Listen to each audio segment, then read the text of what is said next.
Seindah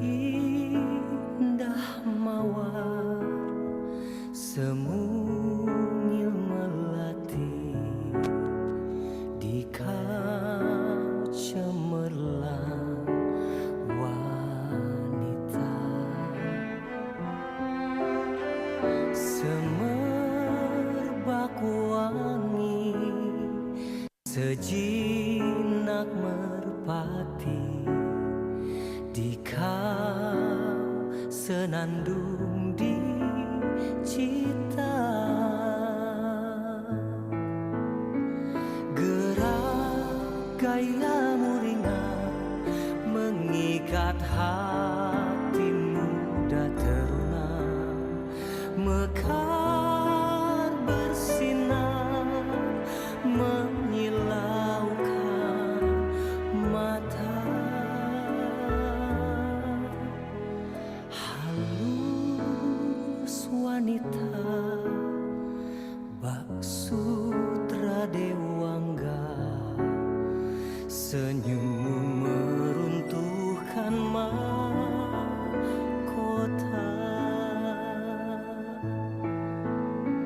Gerak gayamu ringan mengikat hati muda teruna, mekar bersinar menyilaukan mata.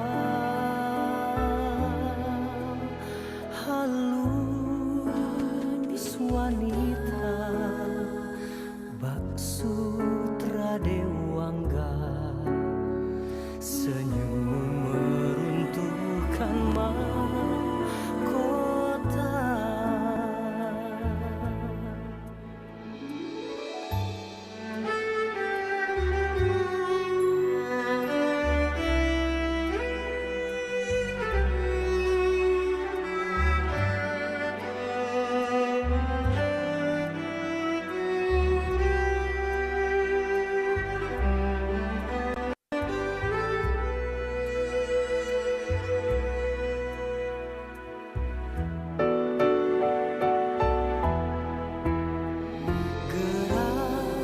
Gayamu ringan mengikat hati muda teruna, mekar bersinar menyilaukan mata.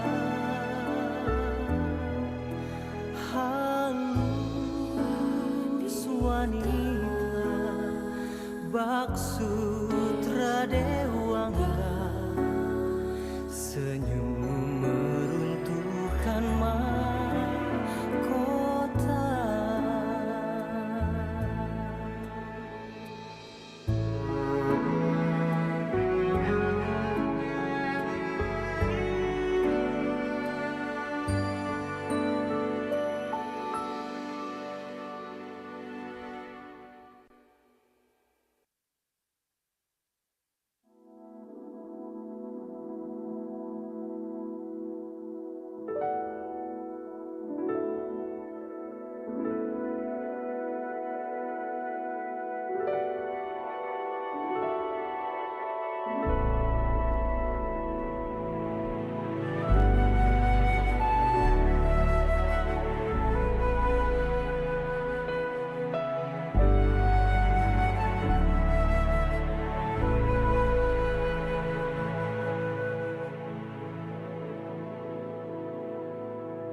Hello, good afternoon, Mr. Young Kwan Kim.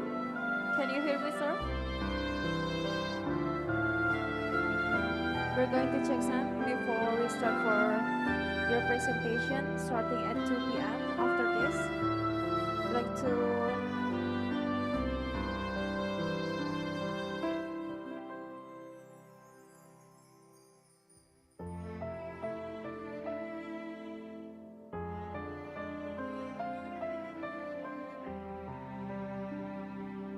Mr. Young Kwan Kim. Can you hear me, sir? Good afternoon.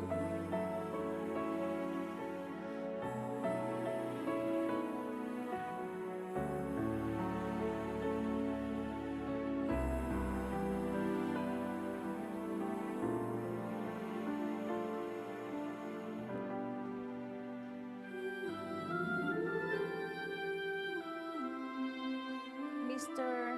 Young Kwan Kim. Hello, hello, sir. How are Hi. you? Hi. Hi.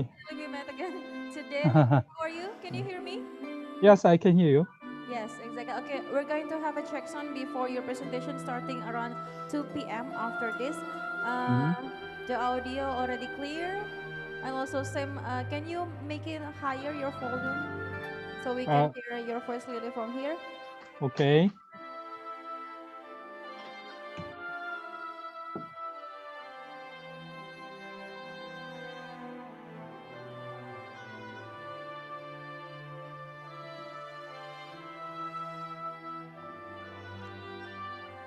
Okay.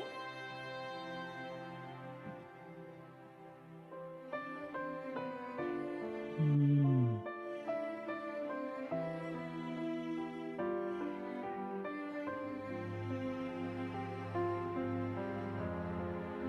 okay, let me try increase the volume A of little my. bit higher.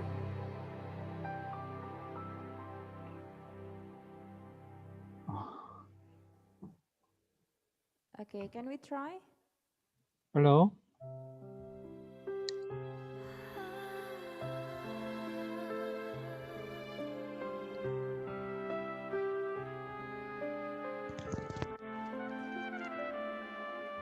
Hello. Okay, hello. Hey. Is it enough? I think there is a problem with your audio.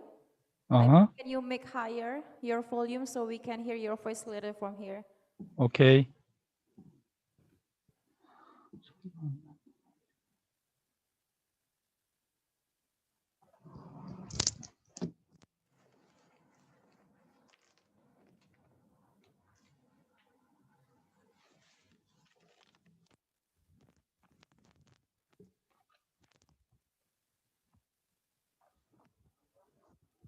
Hello.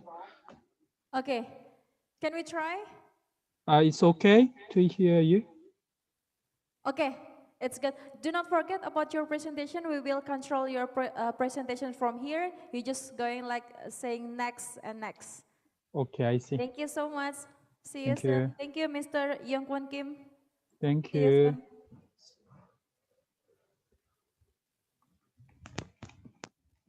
Mr. Young Kwon Kim, do not forget about 30 minutes from now, we're going to I'm start here. for the presentation. Sorry, before. We're going to start around 2 p.m. Jakarta area. So it's about 30 minutes from now. Pardon? Yeah, we're going to start for your presentation around 2 p.m. Jakarta area. So Mm-hmm. it's about like 30 minutes from now. I see. I see. Okay, thank you so much. See you Thank. soon.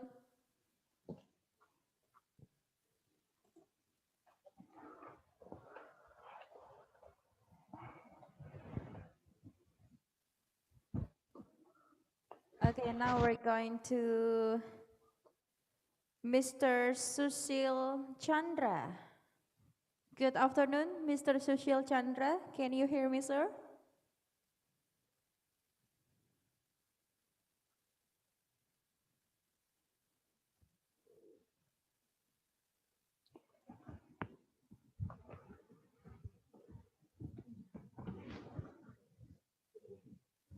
올 거야. Hello, good afternoon, Mr. Sushil. Are you there?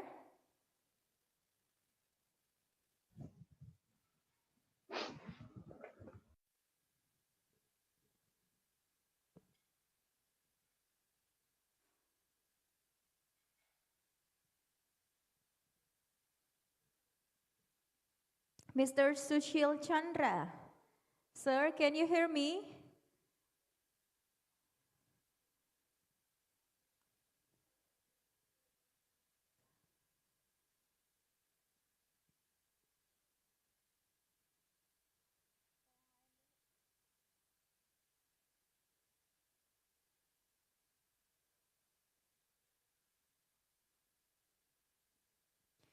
Mr. Glenn Mashinini. Sorry before. Mr. Glenn, can you hear me, sir? We're still waiting from India, Mr. Sushil Chandra, but we're moving to Mr. Glenn Mashinini. Mr. Glenn, can you hear me? Good afternoon.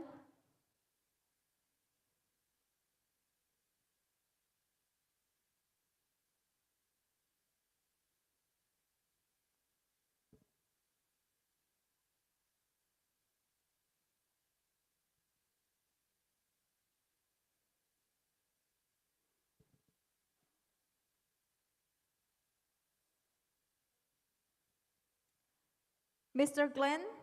Mr. Glenn Mashinini? Hello, sir.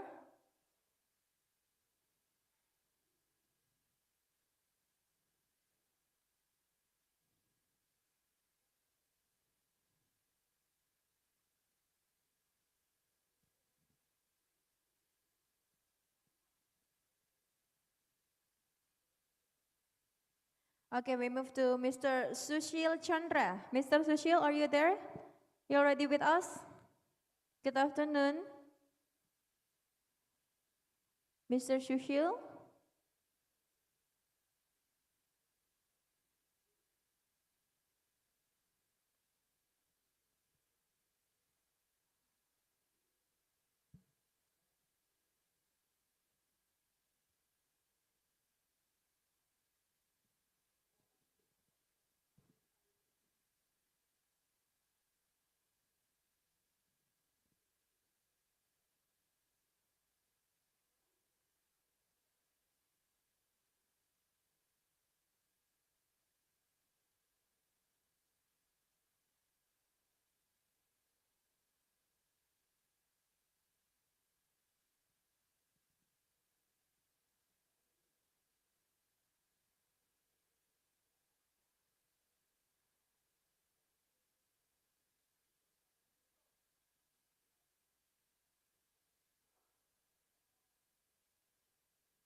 Good afternoon, Mr. Sushil Chandra. Sir, can you hear me?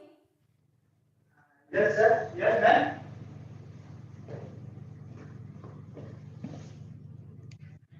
Hello. Hello, good afternoon. Mr. Sushil, are you there? Yeah, we are in Delhi, India. Where are you, sir? I can see your face. Can we have a practice before your presentation? We're going to have a check sound. Hi, hello, good afternoon. Hello. Sir, can you hear me? Yes, ma'am. Yes, ma'am. Audible. Yes, okay. Do not forget to make it higher your volume so we can hear clearly your voice from here. Should I request our Sir, officer to we're attend? about to starting the presentation around 2 p.m. in Jakarta area, so it's about 30 minutes from now. Then I'll just test my presentation whether it is working or not.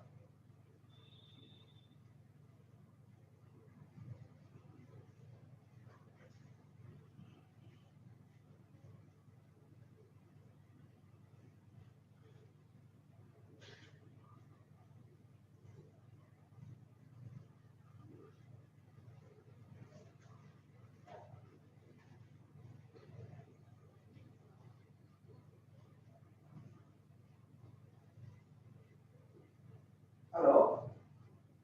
Hello. Hello? Can you see my presentation? Yeah, we can see your presentation. You will control your presentation during the seminar. Okay, ma'am. Thank you. Thank you. Okay, Should I we're ask? about to start the presentation around 2 p.m. So it's about 30 minutes from now. You might be prepared before your presentation. Should I ask anybody, the participant, to converse with you? Sorry, we can't hear you. I Can you am a repeat? teacher who is helping, and should I ask our participant to come to you and talk to you?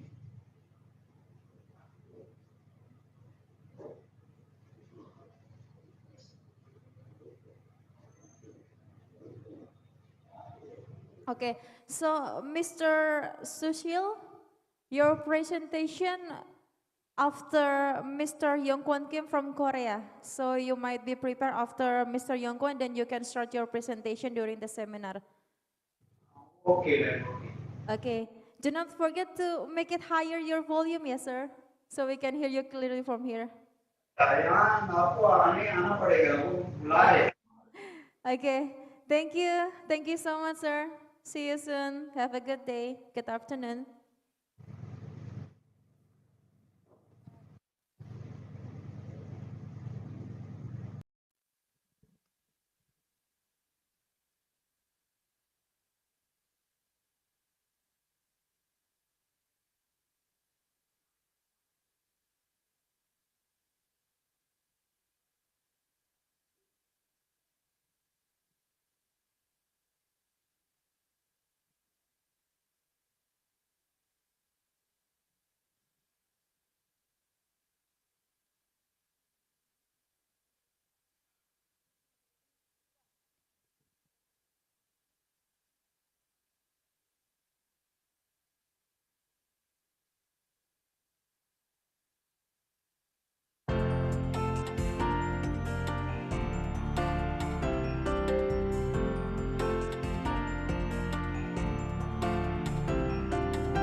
Bapak dan juga Ibu yang mungkin masih berada di luar ruangan, sekali lagi kami mohon perhatiannya untuk segera masuk ke ruangan dan kembali menempati tempat duduk yang telah kami sediakan. Sekitar 3 menit kami akan segera memulai acara. Dan kembali kami ingatkan jangan lupa untuk data kehadiran harap di-scan kembali barcode yang berada di ID card Bapak dan juga Ibu untuk data kehadiran kami. Sekali lagi kami persilakan Bapak dan juga Ibu untuk dapat masuk ke ruangan, sesaat lagi acara akan segera dimulai.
Ladies and gentlemen, the event will start in a few minutes.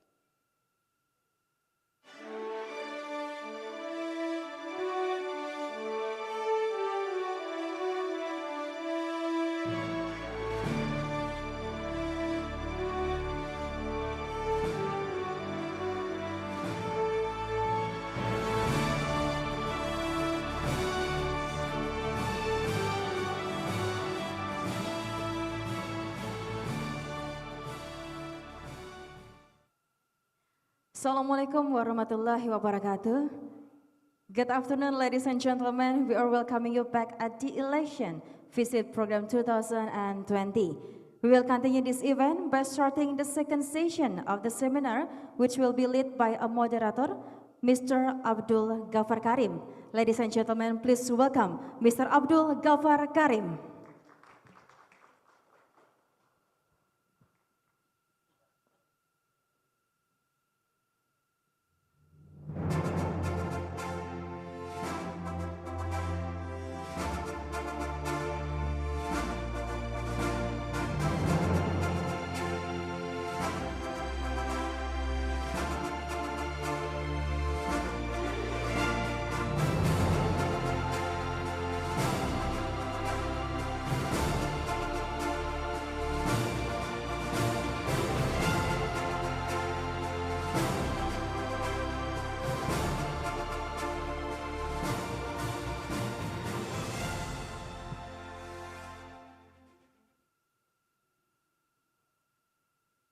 Selamat siang, Assalamualaikum warahmatullahi wabarakatuh. Yang saya hormati para komisioner KPU RI yang masih lengkap berada di dalam ruangan, dan yang saya hormati para hadirin yang berada di ICE di BSD hari ini.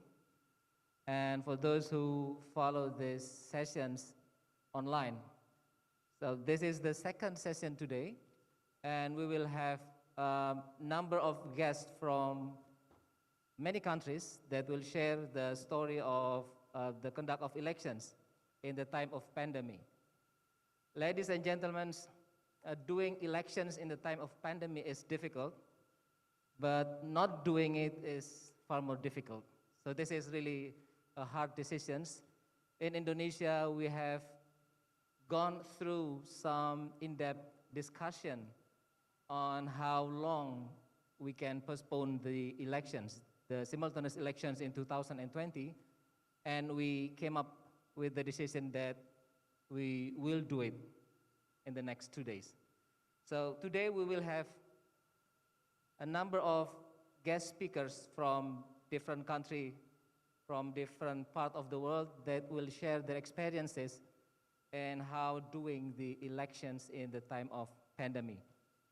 Ladies and gentlemen, we will have Mr. Kim Yong-kwon from the Republic of Korea, and he will share how to conduct the elections in the time of pandemic.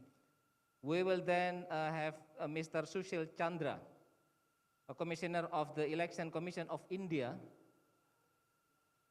and we have Dr. Manuel Wally, the legal advisor from IFES headquartered in the US, and we have Mr. Glenn Manchinini, the chairperson of Election Commission of South Africa. They will present and share their stories online from their home countries with different time zone from us. So now is like 2 p.m. in Indonesia, and in South Korea it's already 4 p.m. So ladies and gentlemen, these are the guest speakers today. Let's look at their profile.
So ladies and gentlemen, before we continue, I just want to remind you that you can ask questions using the Q&A menu in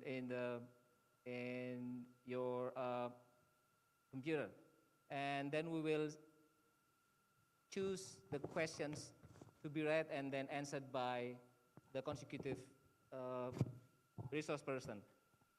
The presentation will be in this order. First, we will follow the presentation of Mr. Kim Yong-kwon from the Republic of Korea, and then by Mr. Sushil Chandra from India, and then from Dr. Manuel Wali from IFES, and Mr. Glenn Mashinini from South Africa. So, Mr. Kim, are you with me already?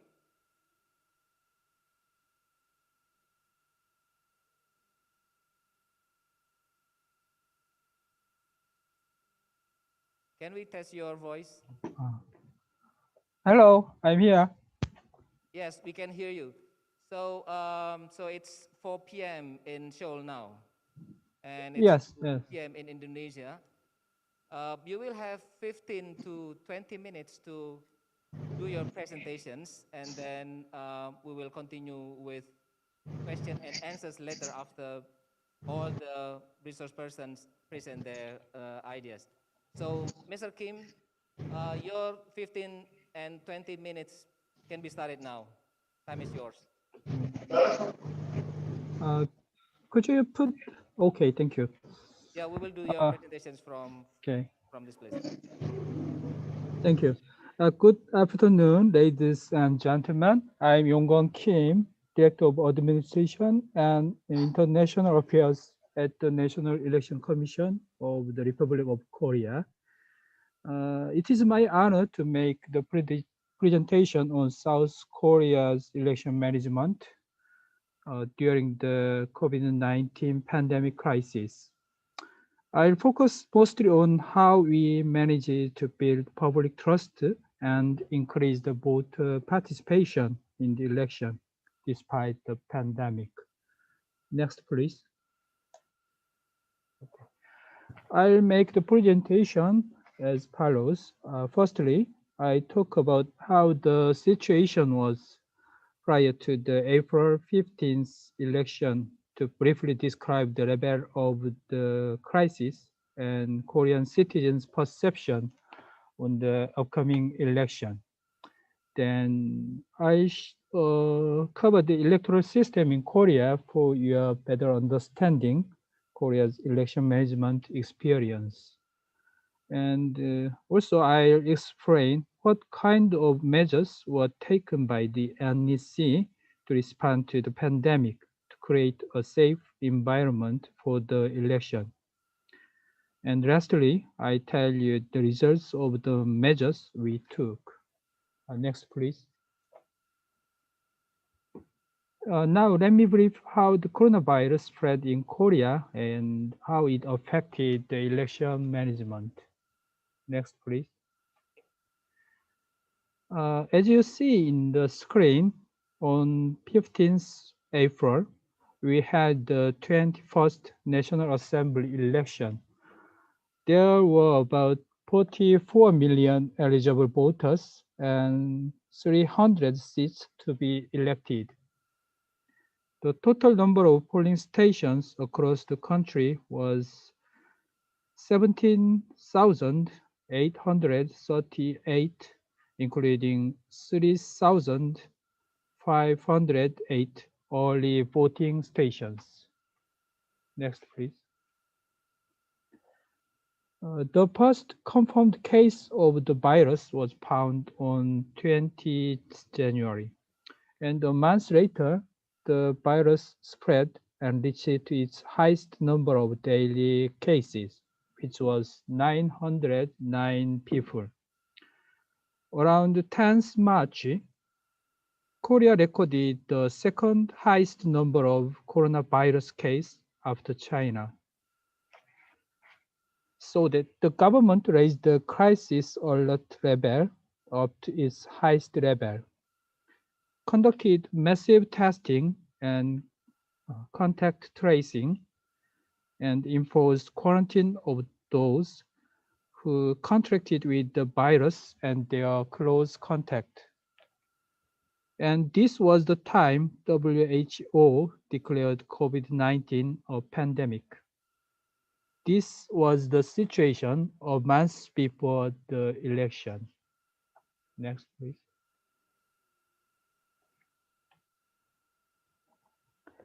The rapid spread of virus made the public concerned and anxious about their safety when they go to polling station to vote.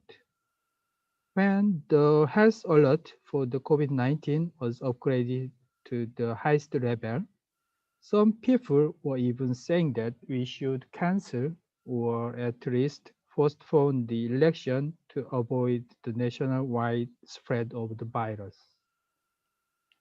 Next, please.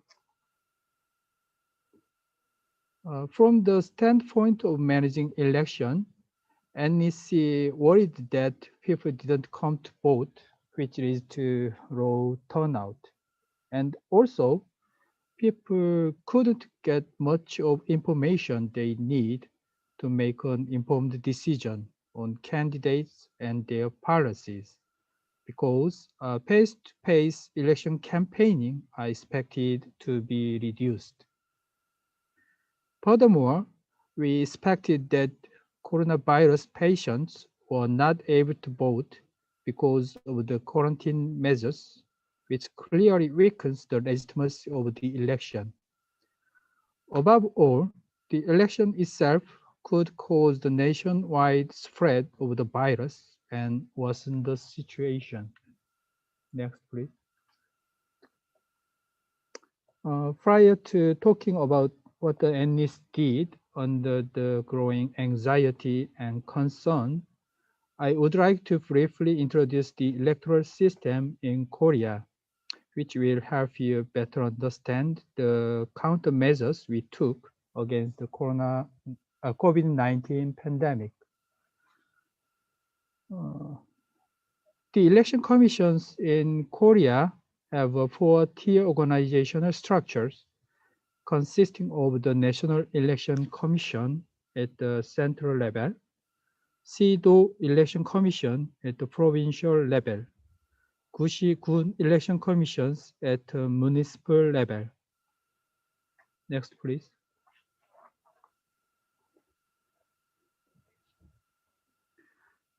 In Korea, election management process begins with preliminary candidate registration.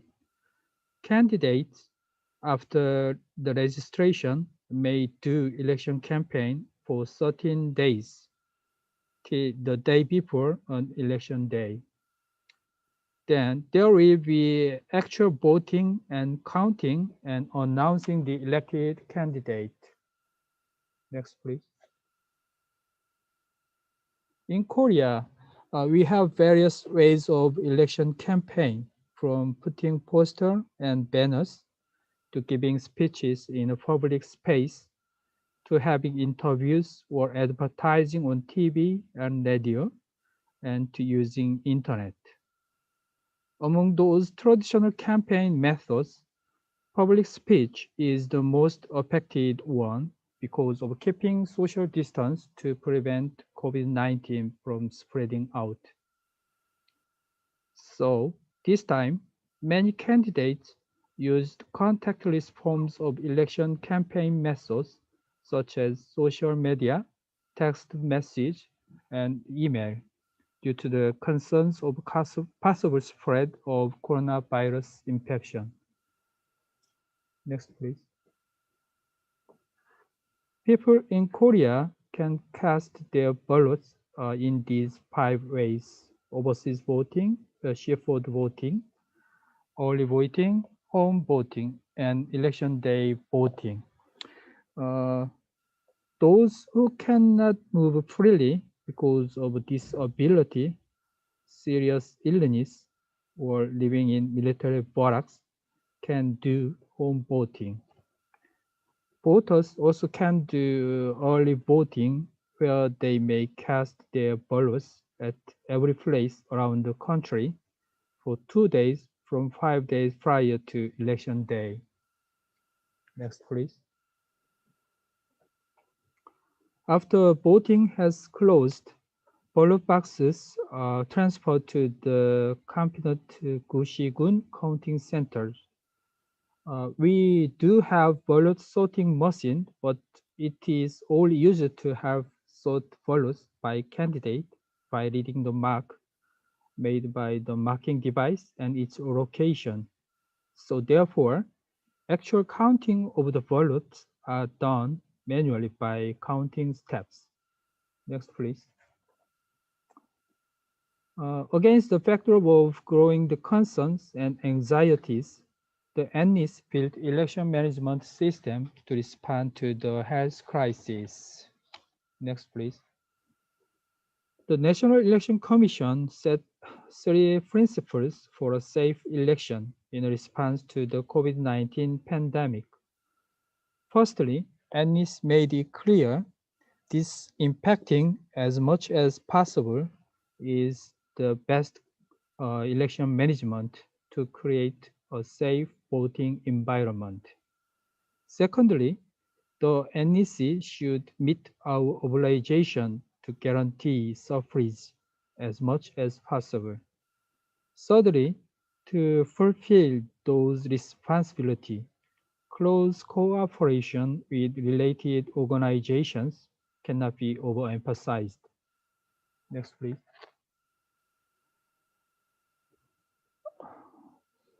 EMB in Korea has four-tier organizational structure, as I showed before, and we divided our responsibility for election management by each levels of commissions. The NEC made the policy of the comprehensive COVID-19 response measure, procured disinfection equipment, and carried out both education while closely collaborating with related government organizations. 17 pseudo election commissions monitored the infection status and supported Gushi-gun election commissions in their competent region. 249 Gushi-gun election commissions secured and trained polling and counting staffs. This impacted the voting and counting place in close cooperation with Unmyeondong community centers in their competent areas. Next, please. What you see is the timetable for the NEC's COVID-19 response plan. On 26th February, we announced the comprehensive COVID-19 response measures that deals with preparing the election and managing polling and counting process. On 12th March, amid the peak of crisis, we implemented special COVID-19 response measures to increase turnout. Then, on 20th March and 2nd April, we put in place the special COVID-19 response measures for voting and counting management, respectively. Next, please. The NEC, in order to secure required resources, maintained a close cooperation with related government organizations, including Ministry of the Interior and Safety, Ministry of Health and Welfare, and Ministry of Economy and Finance, among others.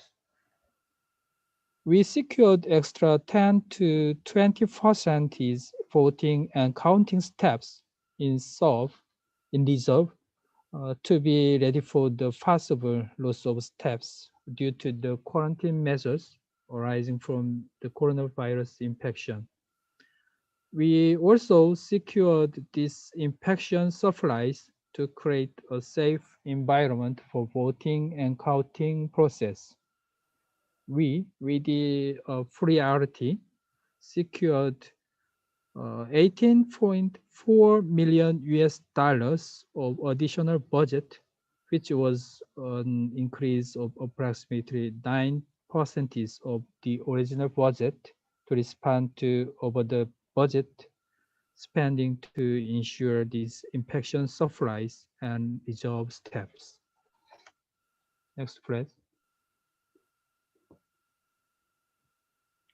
The NEC made efforts to ensure suffrage. To create a safe voting environment, we disinfected polling stations and counting centers and put sanitary procedure in place in these places. Also, for separating coronavirus patients while guaranteeing vote, their right to vote, will allow the coronavirus patients and those who are in quarantine to do home voting, and also set up eight special early voting station for the patients. Next, please. Now I'll tell you what the NS did to respond to the crisis more in details. Next, please.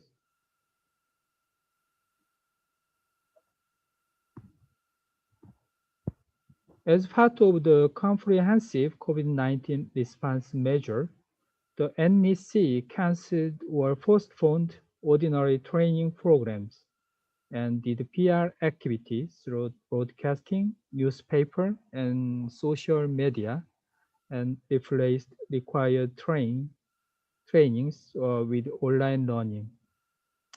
Also, we established contingency plan, including supporting election steps and designating acting commissions in case that election steps at a certain Gushi-gun commission are contracted with the virus to the extent that there are 50% steps unable to perform their duties.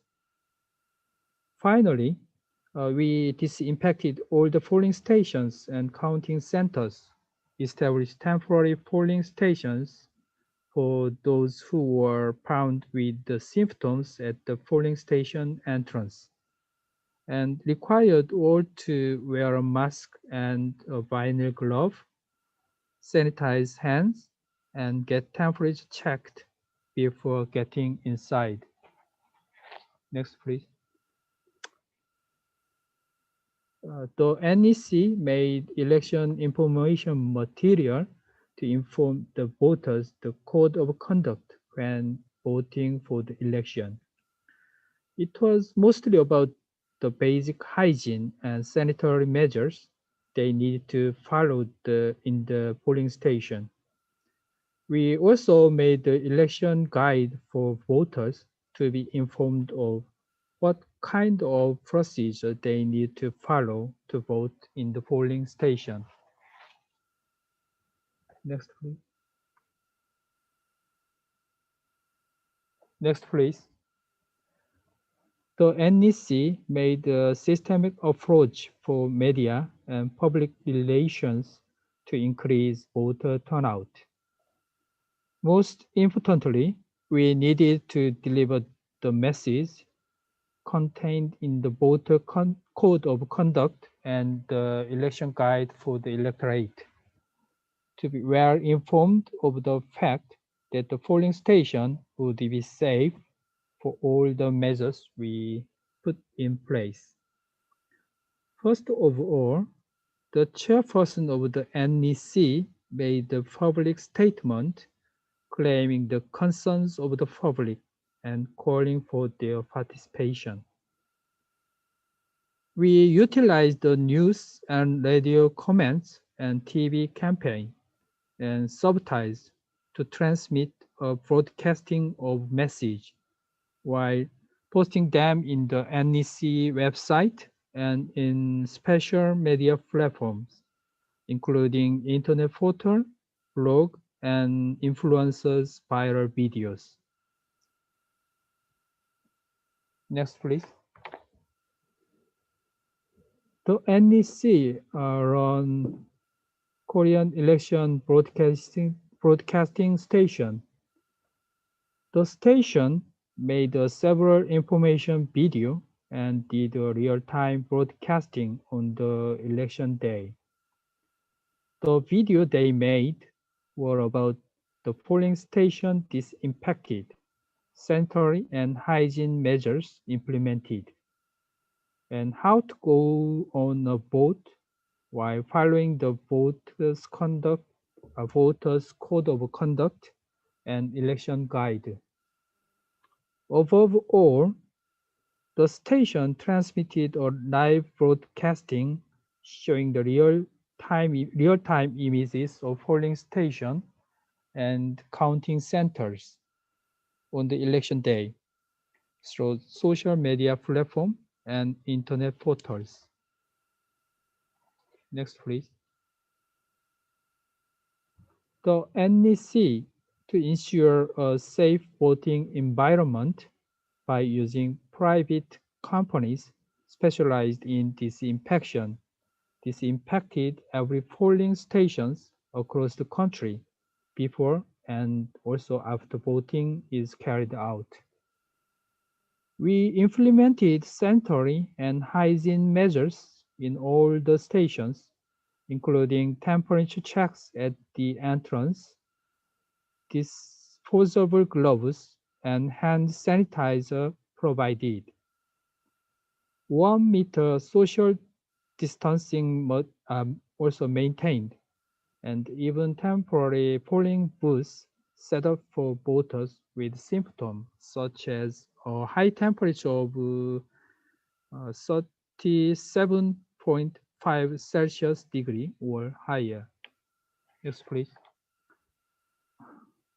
Originally, home voting is allowed to those who cannot move freely because of disability and etc.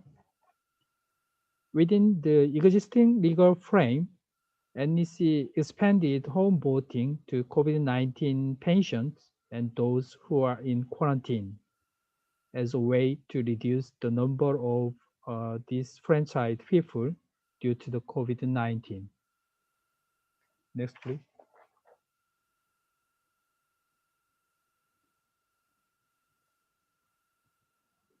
The NEC also established eight special early voting polling stations to ensure suffrage in the residential treatment center where coronavirus patients were quarantined and being treated.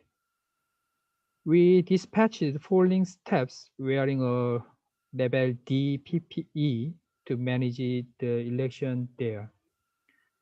Medical staffs had voted before the patients voted while maintaining the social distancing. The ballot envelopes were disinfected and given to post office to be sent to which competent election commissions.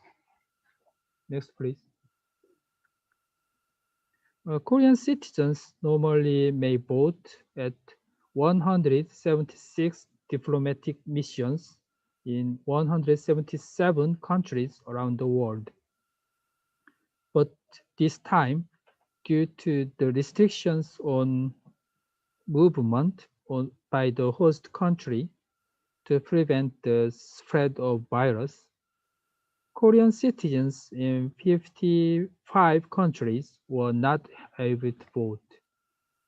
Also, even though people in 17 countries were able to vote, international flights to go to Korea were suspended. So, 18 diplomatic missions counted the ballot directly without air mailing to the NEC in Korea. Next, please. In Korea, after voting has closed, ballot boxes in each polling station are transferred to the competent Gushi-gun counting centers for counting. It means that we needed to take extra caution to ensure safety of counting steps, as many people gather at an enclosed area for a long time, which can be a ground for a cluster infection.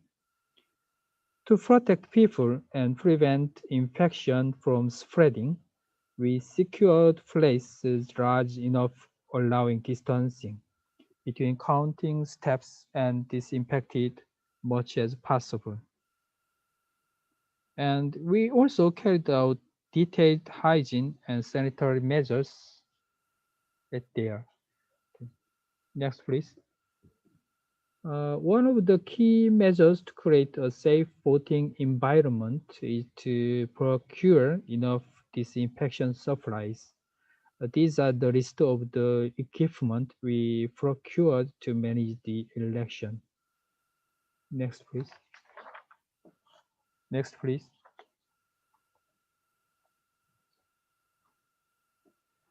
Thanks to all these efforts, we achieved significant outcome. Despite the COVID-19 pandemic, the voter turnout for the 15 April National Assembly election was nearly 66%, which is the record high since 1992. Next, please. Uh, Furthermore, it is found that there was no COVID-19 infection case linked to the election. Thank you for your time to listen, and thanks to Indonesia Election Commission for giving me this opportunity. Thank you.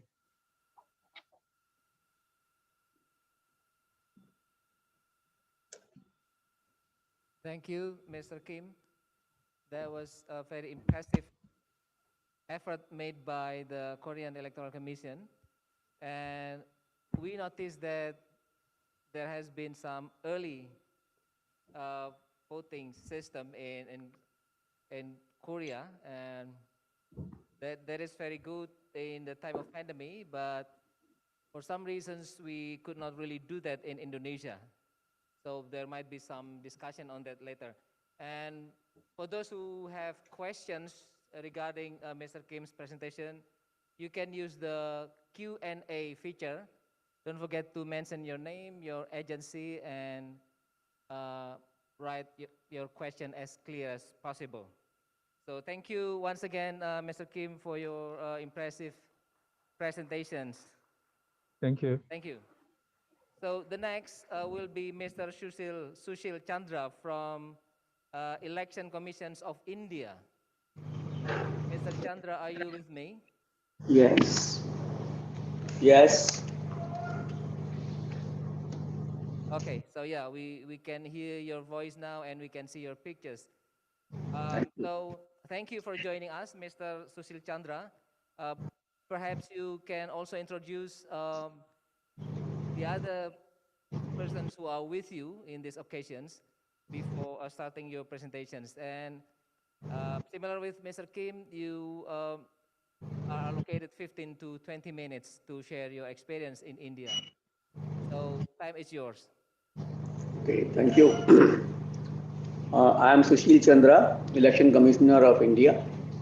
And on my right side, Mr. Ashish Kundra is the Deputy Election Commissioner who is looking after the IT initiatives in the ECI. On my left side is Mona Srinivas, who is the Director in Planning and looking after various aspects of the designing and planning of the election process. So today I'll be talking about the various initiatives of IT and other measures which we have taken during Bihar elections with all of you.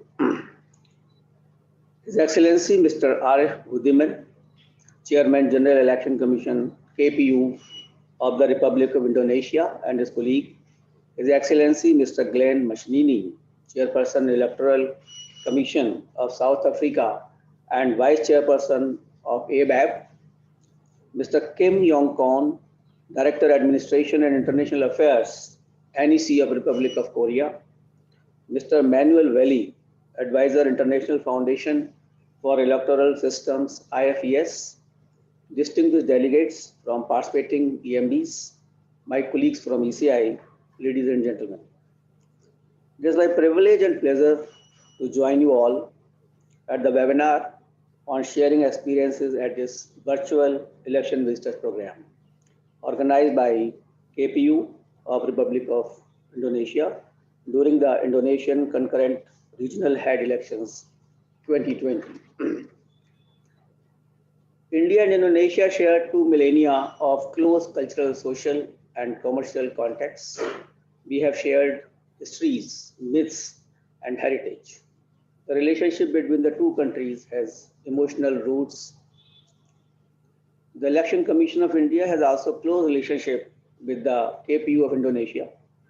Both of our commissions are also members of ABAP and Association of Asian Election Authorities.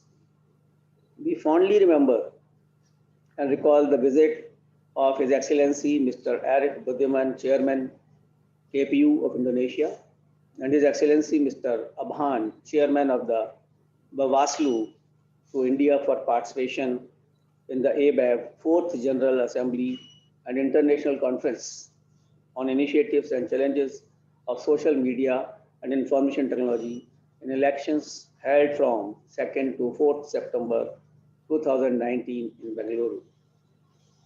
In December 2019, I also had the privilege of participating in the second electoral studies program organized in Bali by the electoral supervisory body, Bawaslu, and I remember the hospitality shown by His Excellency Mr. Abhan in Bali.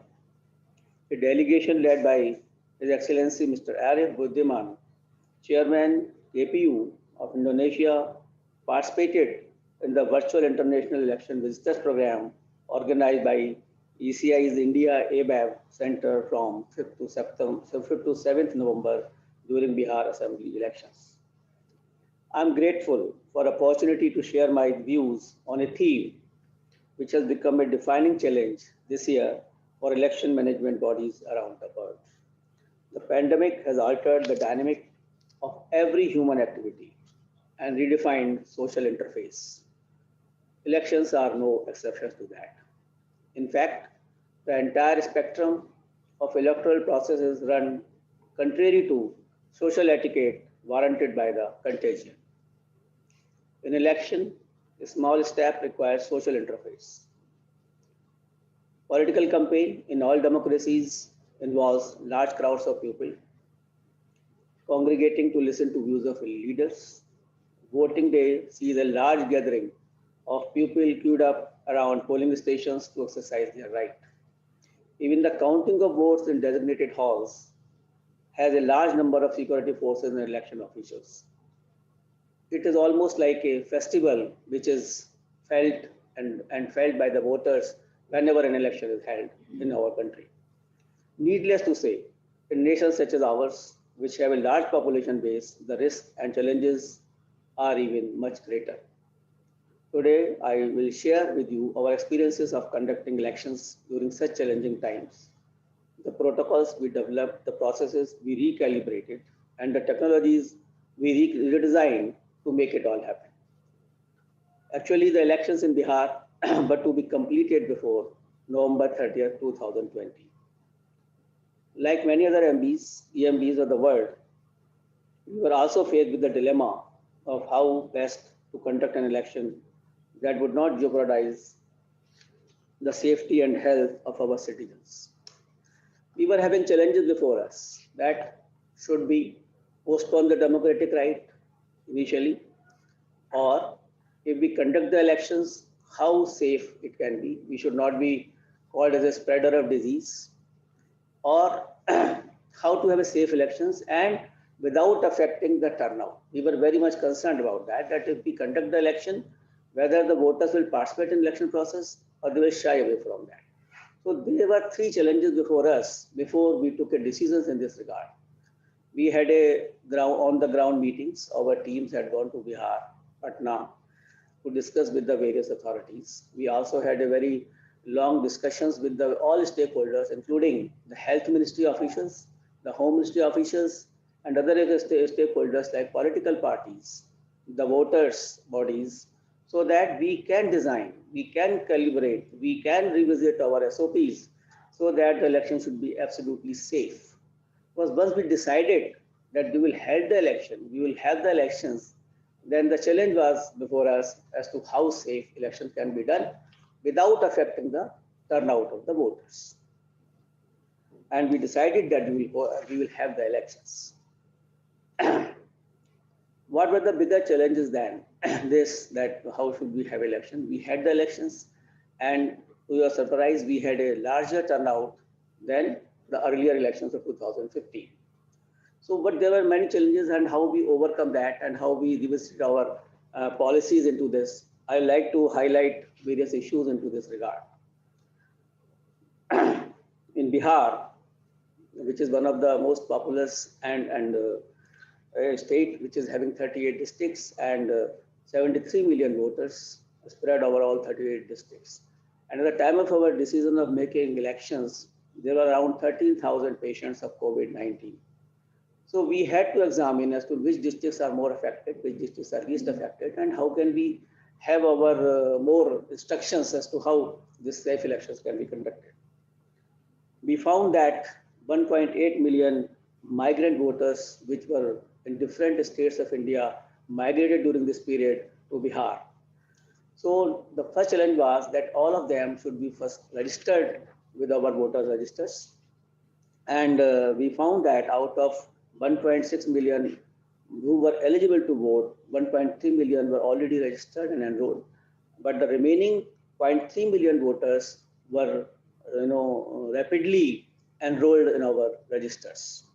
Our district officers went personally to their houses and to get them registered. Always strive very hard for that, that our electoral participation should be possible, should be as good as possible, and we don't hesitate in contacting each and every voter in this regard. So, and what we did, that we had to take a lot of new initiatives. First of all, the election commission decided that we will increase the number of polling stations. So far, our polling stations were designed for handling 1,500 voters, but we reduced this to 1,000 voters per polling stations, so that the queues can be shortened and person can easily cast their vote with a social distancing. With this effect, we were already having around 60,000 polling stations. And with this particular decisions, we had to increase our polling stations to 106,000, which was almost 0.1 million, and almost an increase of 60% polling stations. So this was a very huge task actually, that how to manage the safety of 106,000 polling stations, and we can give a confidence to our voter that each and every polling station is safe for casting the ballot. And with this number of increasing of 60% polling stations, the requirement of the manpower, which is required to conduct the elections, also went up very high. And about 0.7 million staff was deployed to conduct these elections, which included the security personnel and the health staff also. Because the new challenge this year was the health of the voters, the safety of the voters. And I can assure you and I can tell you that each and every polling booth, which was numbering in 106,000, there was a nodal officer for the health. And we had discussed this thing in long with the health ministry, and we deployed those nodal officers on almost all the polling booths. So this was the first major decision which was taken. And thereafter, as a second step, we increased the polling hours also by 1 hour from on each and every polling station. So our polling went from 7 a.m. to 6 p.m. and last hour was reserved for the persons who were suffering from COVID-19. And if they want to come personally to cast their vote, then that particular hour was fixed for that, so that they should also not be deprived of the polling. We deliberated a lot with all the stakeholders and issued a very detailed guidelines this time, almost for all the fields, all the spheres of the elections. And the first guideline was only for the health management and the booth management as to how they can be, ensure the safety of the voters. The thermal scanning, the social distancing, and the safety norms to be followed at every step of the electoral process. An extensive standard protocol of wearing masks, washing hands, using sanitizer, and following social distancing norms were insisted upon and ensured both at polling stations and at other ventures where with the electoral activities.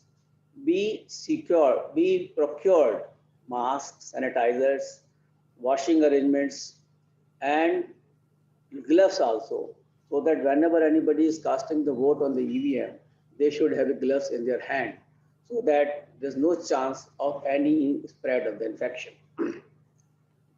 Nodal officer health was deputed at every polling station in order to take care of every exigency and to monitor that protocols are being followed.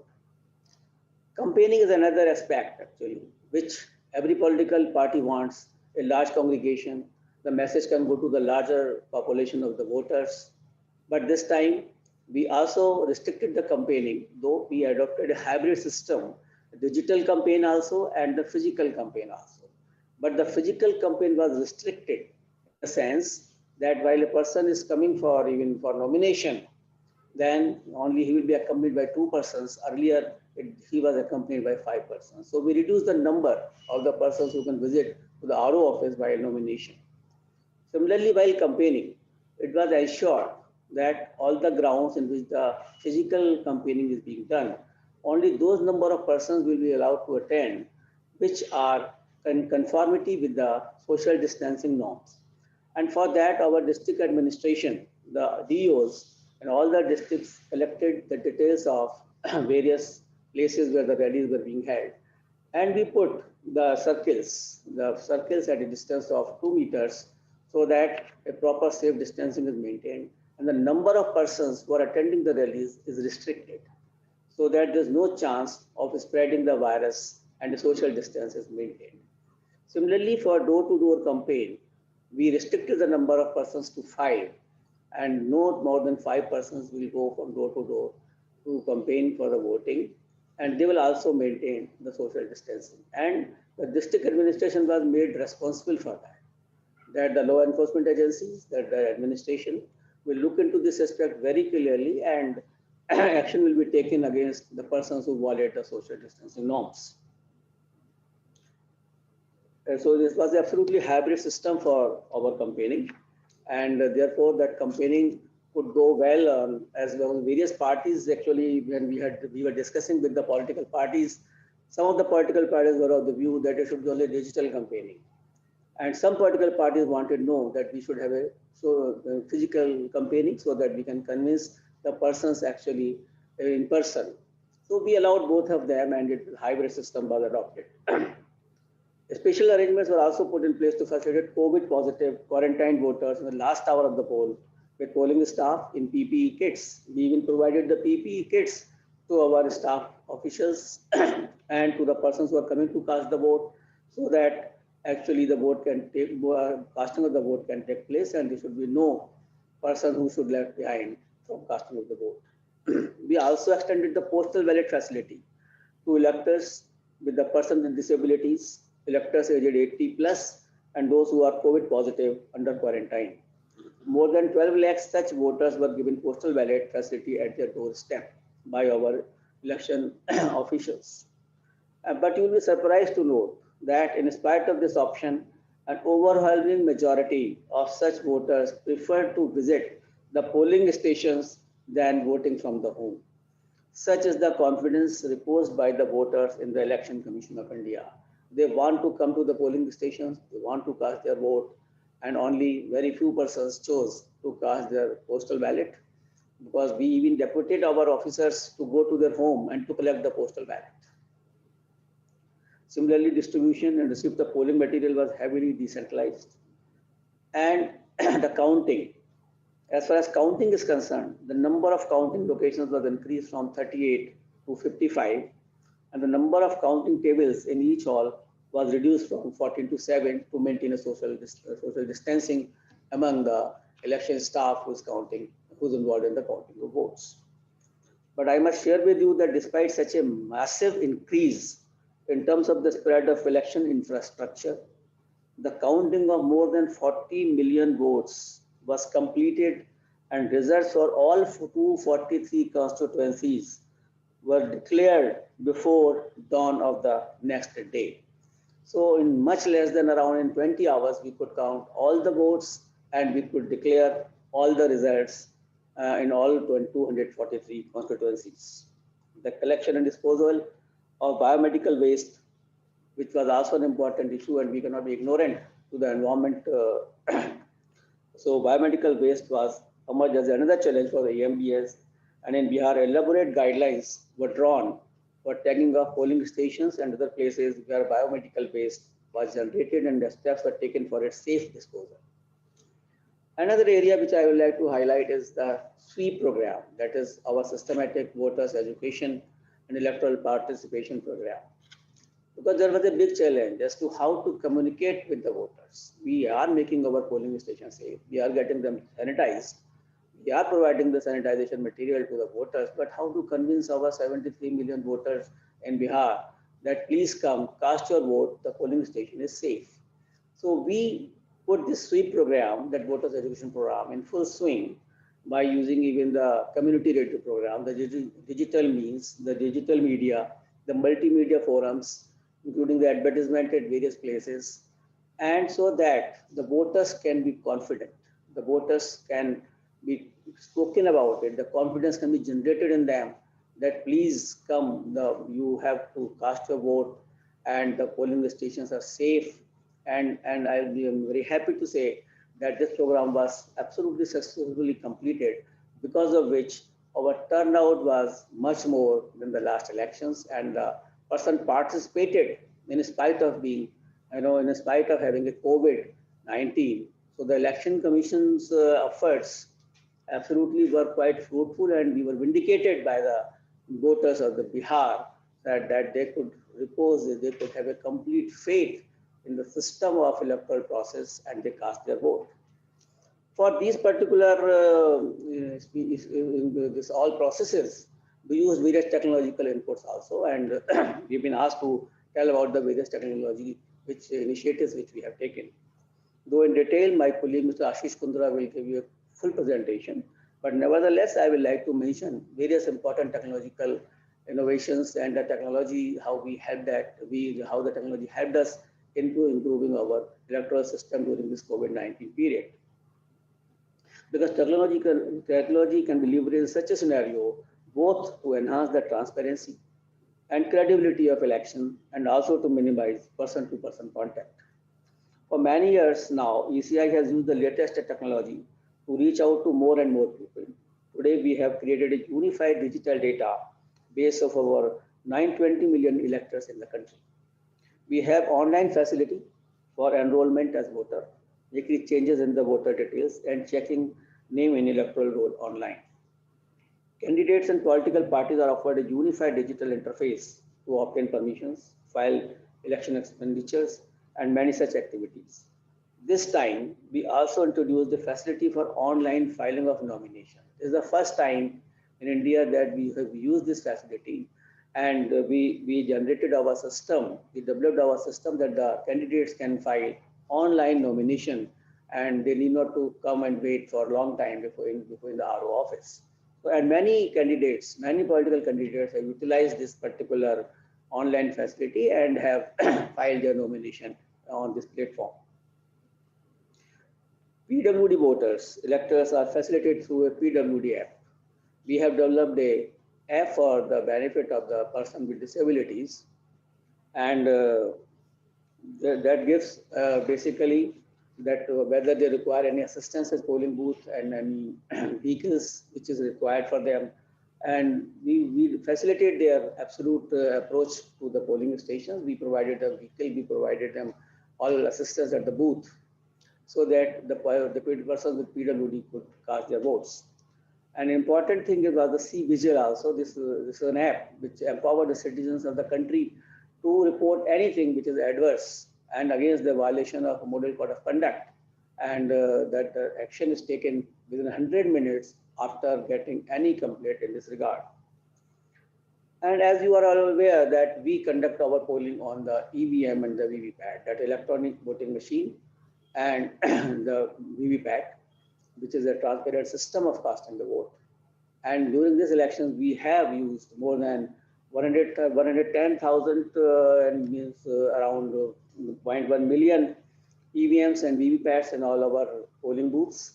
And this was a very important aspects of casting, very credible and very transparent system of casting the vote. And we also use the ETPBS, this electronically transmitted paper ballot system, for our defense personnel and the persons who are posted abroad into the essential services. And through this, we transmitted around 160,000 ballots electronically, which were mailed and subsequently and taken up for a manual count. Including the CO Bihar also developed some apps for the training of the election official which were also very beneficial, and that avoided the person-to-person contact.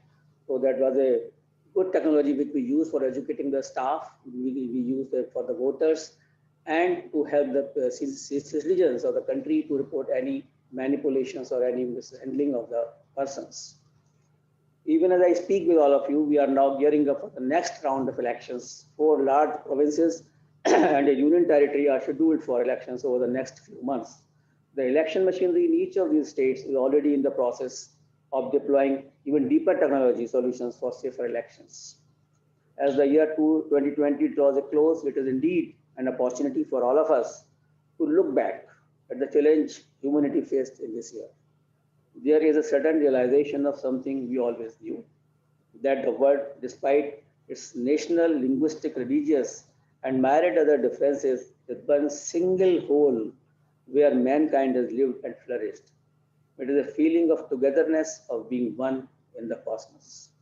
I look forward to happier and healthier 2021 as we inch closer to a vaccine that will relieve us all of the deadly virus and make it a thing of the past. Challenges and problems will continue to confront us, but hope, faith, and conviction will always carry us through. This is my firm belief. Thank you so much for listening to me patiently. Now, in 5 minutes, my colleague Mr. Ashish Kundra will just give a slideshow on the.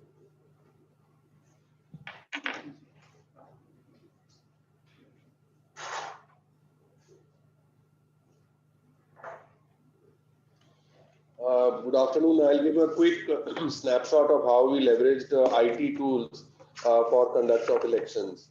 Um,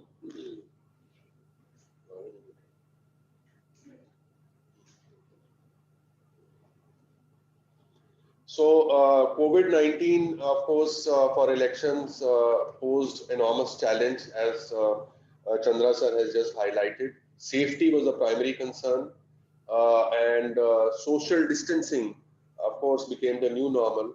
The idea was, how do you inspire trust of the electorate that the arrangements are safe? How do you manage crowds both at the polling station and at the campaign ground? And of course, for the staff, your own staff, how do you ensure that it's safe? The vulnerable segments, those who are aged and those who are physically challenged, also had to be catered to. Technology, of course, was an enabler, and we tried to leverage technology tools to overcome these challenges. So, just a quick snapshot of Bihar: 73 million electors and more than 7 lakh 30,000 election staff was deployed for conduct of elections. The first step was, of course, registration of electors. We have an online platform for registration, both by way of a mobile application and a web-based application. And ahead of the election, more than 2.2 million forms were received. More than a third of them were online. And that, for a state which is primarily a rural state, is, I think, a big shift which we witnessed. Then migrant population, as was pointed out, were also kind of enrolled in this process. Voter education. There was a voter guide which was prepared for all voters to kind of educate them about all safety protocols, and all kinds of digital tools were used, including WhatsApp, Facebook, Twitter, Instagram, to drive home the point that your safety is paramount and it is in your best interest to wear masks, to maintain social distancing, and so on. For candidates, as was pointed out, in India, we have a tradition that whenever a candidate goes to file his nomination, they go in large numbers. So this time we kind of introduced this online filing of nominations, including the payment of these deposits by the candidates. There is a mobile application which was a single point of interface for all candidates and political parties to secure permissions online, whether for public spaces, rallies, meetings, etc. And a large number, more than 45,000 permissions were granted through this platform. C-Vigil is an application by which it's like crowdsourcing of complaints from voters. If they see if they see that there is some, let us say, violation of the model code of conduct, which has been notified by the election commission, they are able to click a picture or a video, upload it with a time evidentiary stamping, so that we know that where it happened, and then a team rushes to the spot to redress the complaint. Within 100 minutes, the mandate was that within 100 minutes, the team has to resolve the problem. The electronic voting machine, of course, is a huge asset which has been used now for a considerable length of time. This application basically is a single focal point for end-to-end tracking of the machine, from the moment it leaves the warehouse till the time it reaches the polling station. And there's a randomization tool so that nobody knows which machine is allocated for which polling station. Um, for persons with disabilities, there's a mobile application which enables people to self-mark themselves, indicating the kind of disability that they are suffering from. And while the postal ballot facility was introduced this time for the 80 plus voters and also for people with disabilities, those who wanted to go to the polling booth, they could give an online request for a wheelchair, and also for doorstep assistance where required. For defense personnel, those who are posted on the borders, it has always been a challenge how to secure their ballots. So we have introduced the system of transmitting the ballot electronically, which is then brought back by mail and counted as a postal ballot. Personnel management, again, a large number of staff. Again, we have to ensure for fair play and transparency that no one knows to which polling station they are allocated. And there is a randomization tool which was used for this purpose. There's a mobile application which was deployed for training and also ensuring that everybody, because normally we have been accustomed to in India to have a face-to-face training session. But this time, this was a big challenge, and fortunately, using tools such as the one we are using right now, we were able to overcome them. So digital training program on law, on procedure, on use of electronic voting machine, on safety protocols were all hammered in for the polling staff, all through digital medium. On the poll day, the management of polling stations, the queue management, safety, sanitization for more than 100,000 polling stations was a mammoth task. And of course, in rural areas where sometimes access is a challenge also, it was even more difficult. Electronic voting machines, we have already kind of flagged that point. We also had a booth application, which although was not used in Bihar, but in other assembly by-elections which were held, where people can, there's a QR code solution where somebody goes with a photo voter slip, it is scanned, and anybody who's wanting to go to vote can see how many people are in the queue at the moment. So in a way, it is a queue tracker as well, and also gives real-time voter turnout at the booth for us. Now, the vulnerable segment, more than 1.6 million people, which were in the aged or the people with disabilities, we made special arrangements to ensure that, that their safety was paramount for us. And as Mr. Chandra just mentioned, that in spite of everything, they chose to go to the booth instead of voting by post. Webcasting, we out of the 100,000 polling stations, 10,000 polling stations were picked randomly, and there was a live web streaming which was monitored both by the Chief Electoral Officer at the state headquarters and the Election Commission of India in Delhi. The idea was we wanted to make sure that there is an orderly crowd management, and if at all we saw that there is some gap somewhere, the concerned people could be alerted and rectifying measures could be taken.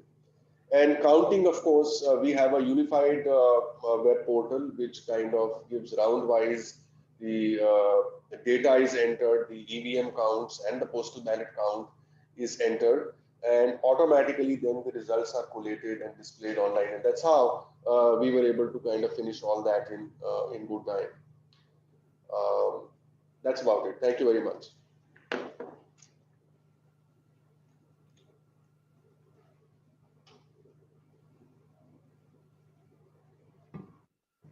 Thank you. So we can see that India is very much ahead of us in terms of the use of technology, and it is interesting.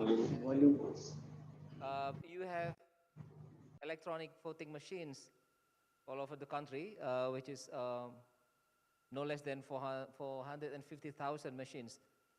And we noticed that you also send the ballot electronically to those who are casting their votes in remote areas, and they return the votes by mail. Saya kira ini menarik untuk dipertimbangkan di Indonesia ya, mengirimkan surat suara secara elektronik, nanti pemilih bisa mencetaknya lalu mengirimkannya ke titik-titik tertentu. Cuma nanti kalau di Indonesia pertanyaannya bagaimana soal kemurnian dan keaslian kira-kira nanti. Bisa jadi isu politik yang panas di daerah. So thank you once again to all of you in India. It's really useful. Dan for the audience, once again, I want to remind you, if you have questions, you can use the Q&A features. Don't forget to mention your name, your agency, and write your questions concisely and clearly. And make sure that you can also address your question to specific resource person. So audience, next we will have Dr. Manuel Wally. Dr. Wally, are you with me? Yes, I am, sir. I assume you are in the Washington, D.C. I'm actually in Brazil, Commissioner. I'm sorry, where are you now? In Brazil right now. Oh, in Brazil. So it's still evening in there or early in the morning? Early in the morning, Commissioner. So thank you for joining us. And so Dr. Manuel Wali is the legal advisor for the IFES headquarters, and similar with the previous resource persons, I will allocate 15 to 20 minutes for you to present to your presentations. So you can start now for your 15 to 20 minutes. Time is yours. Thank you very much. It's a great honor to be part of this high-level panel. I wanted to thank already the commissioners and chairman of the commissions of India and South Korea for their brilliant presentations. I've learned a lot already. I prepared a little PowerPoint presentation, which I will share instantly.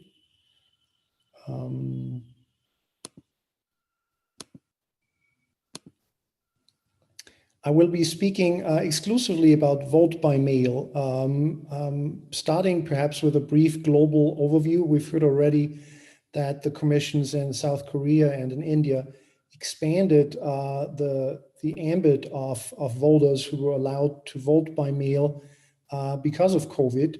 And this is something that happened in many other countries to varying degrees and to varying uptake by the voters. Just historically, to go back, voting by mail in many countries started for out-of-country voting, where countries have large diasporas in certain countries, and that diaspora lives spread out and far away from a diplomatic mission. Many countries opted to mail ballots to those out-of-country voters. And that's been going on for quite a long time. And as a more recent development, more and more countries have begun also to allow voting by mail in country. There are still 46 countries in the world, and these are just 4 examples, some of the major democracies that provide vote by mail only out of country. Italy, for example, held a referendum this year. France held local elections. And they allow the out-of-country voters to vote by mail, but they don't allow mail voting in country. And that's 46 countries. Indonesia is one of the countries that provides for vote by mail out-of-country optional. And here's quickly a map of the world that shows what types of out-of-country voting countries provide for. The countries marked in yellow allow out-of-country voting only by mail, and then the countries in purple provide for multiple options. When we talk about voting by mail in country, there's really two different types of by mail voting. One would be called, in the US at least now, absentee voting. And absentee voting requires the voter to request a mail-in ballot or to be placed on a special list under certain conditions. While universal vote by mail, the election administration would mail a ballot to every registered voter. And this practice can be seen in Switzerland, for example, where every voter is automatically sent a ballot. It can also be seen in referenda and local elections in New Zealand and Australia. So here we're talking specifically about low turnout elections, frequent referenda and local elections that see lower turnout than national elections, and also for cost considerations, but also to boost turnout. These countries have turned to postal voting. And the same is true for many of the western states in the US, Oregon, Colorado, Hawaii, Washington State, and Utah. And then there were instances of countries or states rather that switched from absentee voting. As I said, in Germany, there is absentee voting, but in the state of Bavaria that held elections at the same time as South Korea at the peak of the pandemic, with an electorate of about 10 million voters, they switched to universal mail voting for their runoff for the local elections because they had COVID cases in the first round transmitted at polling stations. So they decided to send a mail-in ballot to every one of those 10 million voters. And it worked quite well. If we look at postal voting in country in Europe, it's not as many countries as one would think. Ireland is an interesting case because Ireland doesn't have out-of-country voting, but they have postal voting in country. So I had been speculating, what if an out-of-country voter orders a ballot in country and then has it sent to them, then hypothetically they could vote out of country. This is an interesting map. It was big political controversy in Poland. The elections were scheduled for June this year. Again, it wasn't the peak, but it was still a very strong pandemic rate at that time. And the government proposed to hold all mail voting and presented it as a package which comported shifting the power to manage the elections from the Independent Election Commission to the Postal Service. And the opposition rejected that. So ultimately the elections were postponed rather than held by postal vote, even though even the postponed elections allowed individual districts to conduct voting by mail, and 2 of those districts did so, districts that had the highest COVID rates. In the United States, postal voting in country goes back to the Civil War. Again, like we heard from India, servicemen who were dispatched away from the place of voter registration were already being provided postal ballots then. So this is the 1860s, and there were some fraud allegations at that time. But postal voting was preserved in the US, also in country, and some states advanced it much more briskly than other states. And for the pandemic, in addition to the 5 states that I've named before, Hawaii, Oregon, Washington, Utah, and Colorado, another 5 states joined the universal postal vote group of states in the US, which was one of the things that sparked controversy because certain political forces were and remain opposed to sending every voter a ballot, even though that is proven to be incorrect, that there's a political bias in that. The legal framework also changed temporarily in many US states that required specific grounds to request an absentee ballot. And fear of COVID infection was added as a ground to request an absentee ballot in a very large number of US states. A few states remained behind and did not allow that. But again, in 34 states in the US, fear of COVID was a ground to request an absentee ballot. States that don't have universal ballot distribution, but where absentee ballots must be requested. And then a number of US states, 9 states, mailed an absentee ballot request form to every registered voter, which also was quite a novelty on grounds of COVID. And then there is a growing number of online portals where voters were able to request absentee ballots online, which obviously shortened the time span that was necessary. Rather than having 3 or 4 postal round trips, you have an online application and the ballot is mailed out and then mailed back. So you only have 2 trips by mail. And then there were 7 states that did not accept fear of COVID as a grounds to request an absentee ballot. Texas, the case went to the Supreme Court, and the Supreme Court said, no, this does not suffice to be afraid of infection to request an absentee ballot. But it's a small minority of states. Now, vote by mail obviously can bring certain benefits, can ease access for persons with disabilities, especially people with mobility issues. And but it's interesting if we look at the evolution here of the growth of vote by mail of persons with disabilities and persons without disabilities, it moves in lockstep.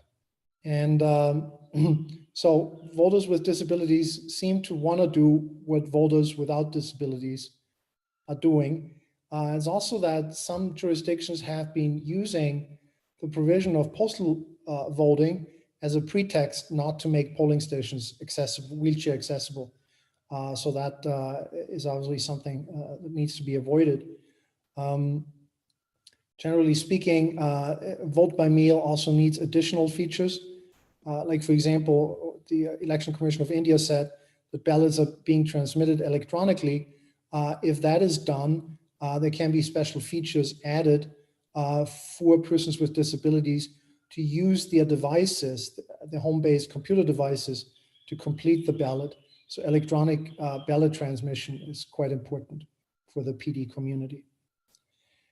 I'm now turning to timelines because timelines are extremely important for postal voting. And as you know, as opposed to the other 3 panelists from South Africa, India, and South Korea, the United States does not have a centralized election administration. It's very heavily decentralized. There's about 8,800 counties that conduct separate elections in the US under 50 state laws. But again, even within states, the practice of counties can be quite different. The timelines are regulated by state law. And one of the issues that came up for expanding vote by mail, and it was exposed quite starkly over the primary elections earlier this year in the US, when about 550,000 postal votes were received by the election administrations after the cutoff date and were invalidated. So there was a strong fear that this was going to recur at the general elections. Interestingly enough, it didn't. I'll go into the reasons why it didn't, but just in terms of looking at the legal framework, we still have 16 states that allow voters to apply for an absentee ballot just a few days before the election date, but then require the ballot to arrive on election date. And those are these states marked here in orange. So there needs to be some sort of revision of those timeframes. If we look at the states, you cannot see them now, but the light blue states, in California, for example, a ballot can arrive by mail up until 3 weeks after election day, as long as it's postmarked by election day, and it will still be counted as valid. So there's very strong discrepancies among these cutoff dates between different states. And the distinction here between certain states and others is that some states require the ballot to arrive on election day, the postal ballot, while other states require the postal ballot to be postmarked by election day, but will count it for a certain number of days or even weeks after the election day. What was very interesting, and one of the reasonings why there weren't so many late coming ballots at the general election when compared to the primaries, or even when compared to the 2016 election, is the intensity at which mail ballots are mailed in. And one of the aims was to flatten the curve so that what you can see here is most of the ballots still arrived very briefly before election day or on election day by mail. And this was the 2018 election, midterm election, I believe. While at the general election this year, ballots arrived very early. Like, for example, in Georgia right now for the Senate runoff, voters really mail in their request their ballots and mail them in very early. So they were sensitized through the media also. And because of the ballot losses at the primaries, voters are keenly aware and heed the timelines. So one of the issues, one of the problems, one of the challenges of postal voting when compared to polling station voting is the inability to reconcile the number of ballots provided with the number of votes cast and the ballots remaining. Because some voters who request and receive mail ballots or automatically receive them may simply decide to abstain. And that number is very, very difficult to gauge. So there is an issue with chain of ballot custody in postal voting. And the US in the general elections, even when compared to the primaries from earlier this year, made enormous strides in tracking ballots. There's always been a tracking of the ballot itself with a barcode in order to prevent double voting. So when the ballot arrives, it's scanned in and the voter is marked off as having voted with that barcode that's on the ballot. So that prevents double voting. But the bigger issue at the primaries was that a lot of ballots were lost in the mail. So voters were demanding to be able to track their ballots, and that can be done with a mail barcode. It's called a STID, Service Type ID. And most jurisdictions, I believe over 90% of the jurisdictions in the US right now, mail out their postal ballots with that type of tracking that then allows the voter to see where their ballot is in the postal stream and not only upon receipt. My colleague Staffan Darnolf, some of you might know, for example, voted in Maryland, and he received an email. He opted into that. He received an email once his ballot was received by the election administration and counted as valid. And that is important because sometimes postal voters forget, to date the ballot or to sign the ballot. And by law in many US states, they have the right to cure, to rectify their clerical errors in order to have their ballot counted. And the tracking allows the election administration to notify voters either by SMS or by email that they need to come in and fix their ballot, or even SMS in an affidavit that it was in fact them who cast the ballot, and that would then make the ballot valid. One of the reasons why the rate of late ballots was relatively low at the general elections was the expansion and the introduction of ballot drop boxes. Those drop boxes have video surveillance. Many laws regulate, the opening hours, the process of emptying them, where they can be placed, how they must be secured. And the advantage of that is that you could have postal voting without using the postal service at all. I, for example, also received my out-of-country voting ballots as a PDF attachment from New York. So if you receive the ballot electronically, you print it at home, you complete it, and then you drop it in a drop box rather than the mail service. The risk of mail failure is entirely eliminated.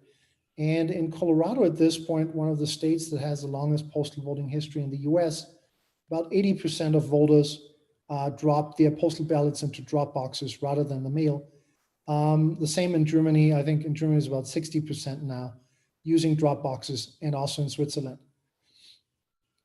The independence of the postal service can very much be an issue, as we've heard about Poland, where the postal service is under a government ministry.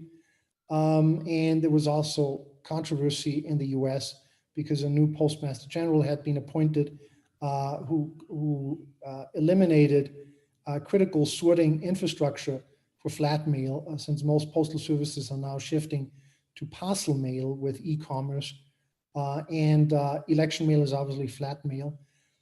So sorting capacities had been reduced just in the run-up to the elections. Then there's a number of countries actually a small number of countries that require postal ballots to be sent by registered mail. And South Korea is one of them. Austria and Luxembourg are the others. And Bosnia and Herzegovina requires voters to return postal ballots by registered mail. That obviously eliminates the suspicion that ballots are just left in a building lobby and somebody can just pick them up and commit imposter voting. So if it's registered mail, then the voter signs for the ballot receipt and closes that vulnerability. But there's a cost issue attached to registered mail. It's quite expensive. Now, one of the issues the states in the US faced was a lot of the states that didn't really have postal voting traditionally didn't have infrastructure to count postal ballots in mass. They used to get 5,000 or 10,000 postal ballots, and now with the epidemic, with the pandemic, much larger numbers of voters in the US opted in to postal voting. So many states needed to centralize results management rather than let individual small counties handle it. And they had to procure machines to slice open the envelopes and then to optically scan the postal ballots for counting. Then there were more vulnerabilities in terms of ballot validity. Some states require a double envelope to ensure voter secrecy, while others didn't. Pennsylvania required, for example, the secrecy envelope. And then there was controversy about ballots that arrived without the second envelope, whether those were valid or not. They were called naked ballots. So it's a question of how important the secrecy of the vote is to certain jurisdictions when deciding to use a double envelope or not. Certainly requires voter information, not to forget the second envelope. One of the challenges with universal vote by mail is obviously, and New Zealand ran into this when they held their flag referendum, is to ensure that the voter database is accurate by the time you send out ballots to every registered voter. And New Zealand realized, I think they received 38,000 ballots back as non-deliverable. And most postal voting systems use, at least in the US, use non-forwardable mail services. So if a voter has moved and the address hasn't been updated, they will not receive their ballot. So one of the conclusions that the New Zealand Election Commission came up with is that before they send out live ballots, they should do a postcard mailer to make sure that all addresses are current. Again, signatures are a big issue in the US. Some states began to procure electronic signature matchers. It's difficult because a lot of people's signatures change if you have a stroke or a fraction, or you suffer from Parkinson. Any of these events can change your signature, and it remains controversial. Australia has an interesting solution for postal voting, where they allow voters to pick a secret question and then they provide the answer on their return ballot envelope and can be identified, authenticated by the answer to their secret question. Establishing a PIN would be another way, easy way to authenticate the voter identity. One of the main advantages of postal voting, obviously, is that it's paper-based and it's recountable. Georgia had 3 recounts now, Wisconsin had 1. So if that would have been a method that wasn't recountable, it would have caused a lot more controversy. But because it's paper-based, it's highly recountable. Now, in terms of turnout, we've heard a lot about turnout. Postal voting helped drive up the turnout in the US. This is a chart that shows the up until 2016, the share of postal votes and early votes of overall votes. And this curve, if this curve were updated, the green line, which represents the share of postal votes cast, now actually surpasses the purple line on top, which is the number of votes cast on election day at the polling station. So at the general elections, more people voted by mail in the US than voted at the polling station on election day. Then another 35 million people voted early in person at polling stations. So overall, over 100 million votes were cast before election day, and under 60 million votes were cast on election day at polling stations.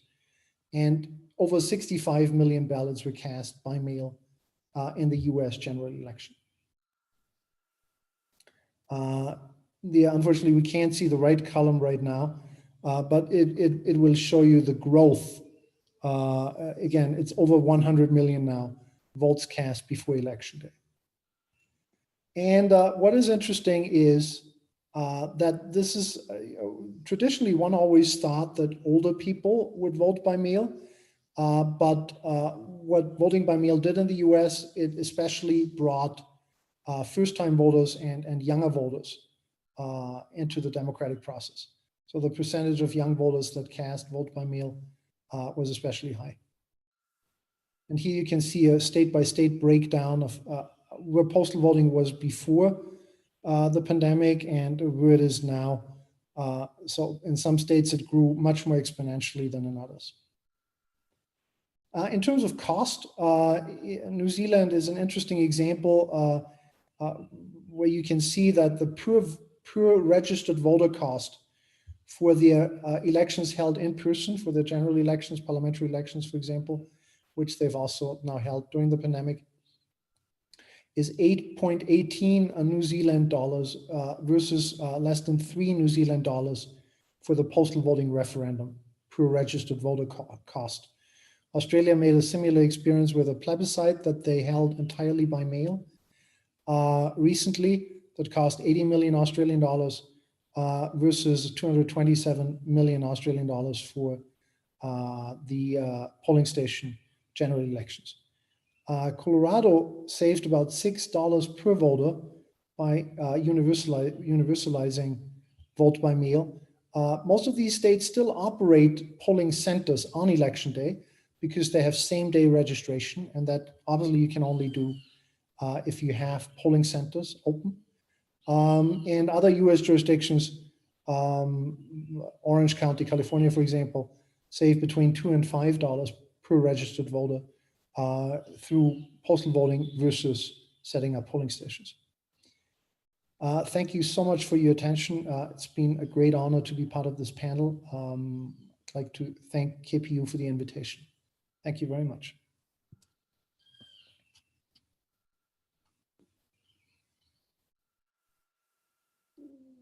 Thank you, Dr. Wally. Thank you. The questions will be addressed by the audience in text later. Yeah, sent by mail if you like. Hadirin, mari kita beri applause dulu untuk Dr. Wally. Thank you very much once again. So it is interesting how during the pandemic, the number of voters casting their votes by mail was substantially higher than those who cast their mails in person in the US. So probably if we have that kind of system installed in Indonesia, we may expect that the number of voters casting their votes by mail will be higher in these simultaneous elections in Indonesia. But unfortunately, we don't really have that kind of system in hand. So once again, thank you, Dr. Manuel Wali, for very interesting presentations and data. And we can also see that there are some savings, if you like, in the budget allocations caused by the mail votes and early vote in the US. So audience, last but not least, we will have Mr. Glenn Mashinini, Chairperson of Election Commission of South Africa. Are you with me already? Good afternoon from Indonesia. Good afternoon. Is it still morning in your country? No, it is 11 o'clock in the morning. Thank you. 11 o'clock, yeah. Still morning, almost. Yes. So thank you for being with us. So you will be the last resource person, and I believe it will be a very interesting presentation from you. You will have 15 to 20 minutes. Time is yours, Mr. Mashinini. Thank you. Thank you, and just request the presentation to be put up. Chairman of the Indonesian Election Commission, KPU, Mr. Budiman, commissioners and representatives of the KPU, fellow panelists, Mr. Chandra, Commissioner of Election Commission of India, Mr. Yong Kwon, the National Election Commission of the Republic of Korea, Dr. Wally, the International Foundation for Electoral Systems, session moderator, Mr. Karim, members of the election management bodies and electoral democracy organizations present today, members of the media who are here with us, distinguished guests, ladies and gentlemen.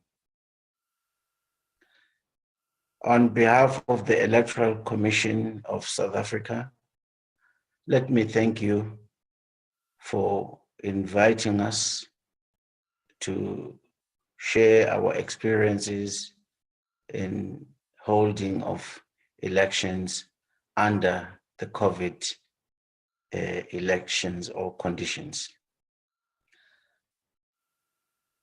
Mr. Chairman, before I proceed, I am reminded that 65 years ago to today, a historic gathering of the peoples of Africa and Asia took place in a town called Bundang in Indonesia.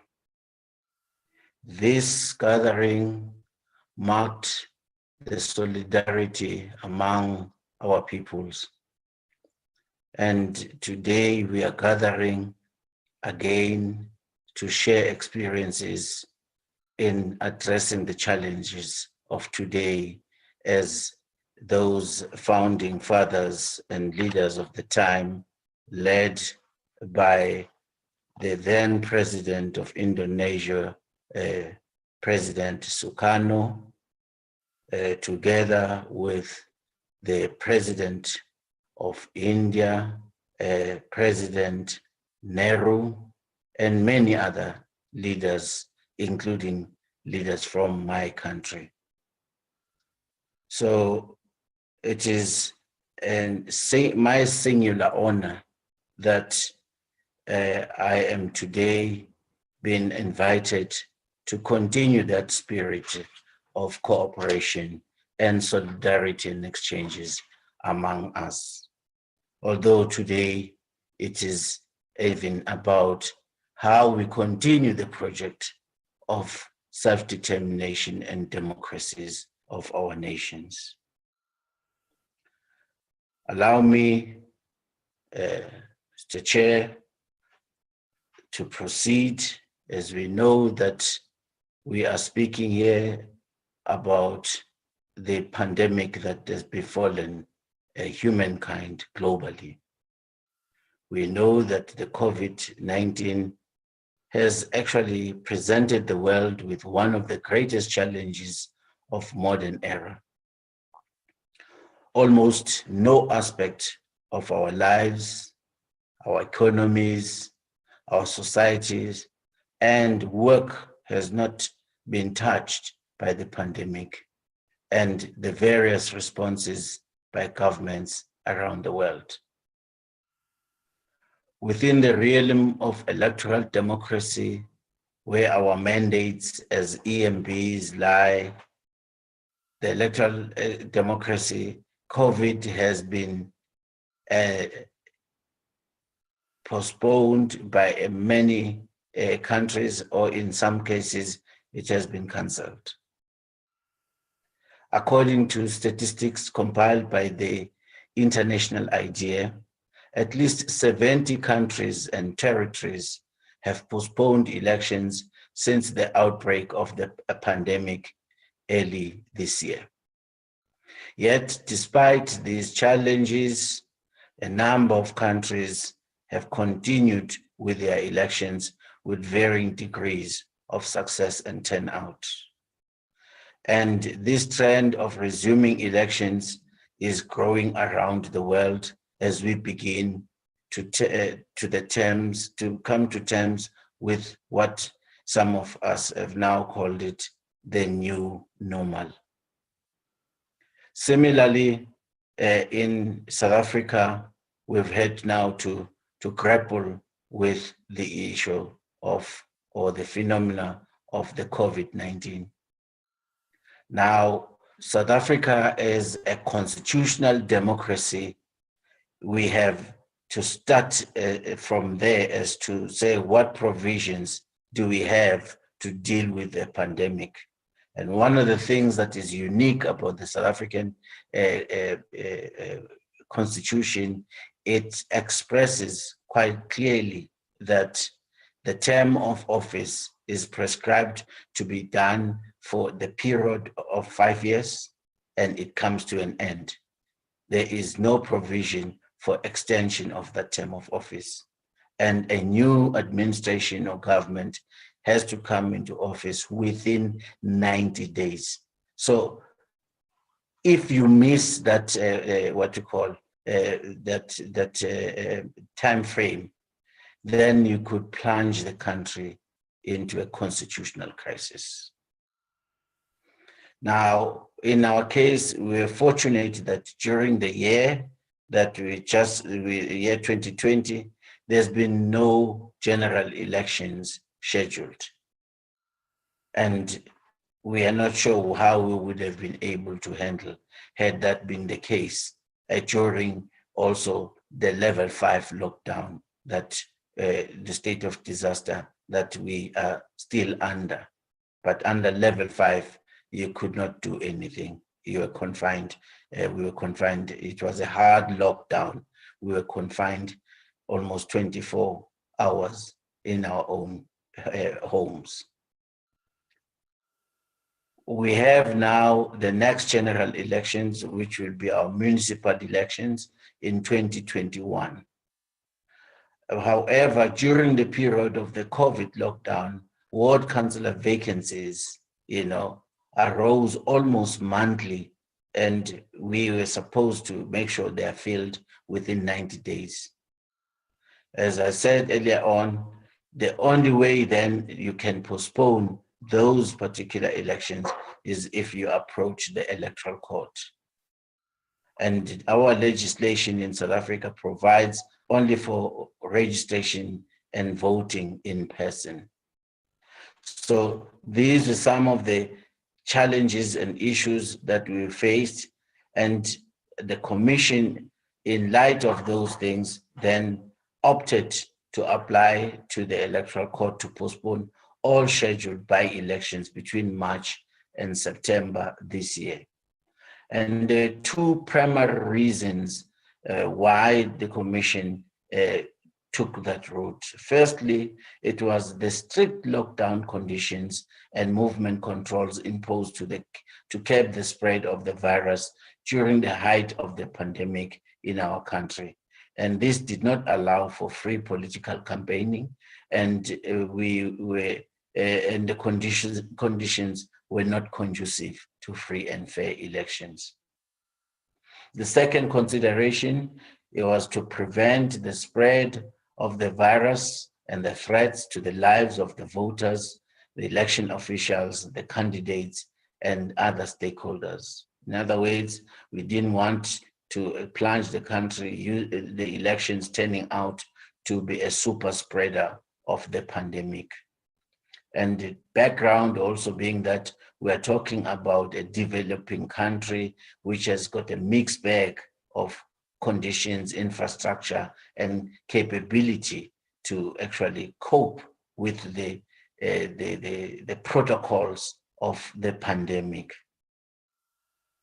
Fortunately, as time has progressed, there was therefore the easing of the spread of COVID by September in the country, and the reduction of the lockdown was brought to level 1, which allowed for the political gatherings, and we were able to reschedule all the outstanding by-elections, and which therefore took place on the 11th of November. And this is the experience then we have called it, that it was actually our dry run for next year's national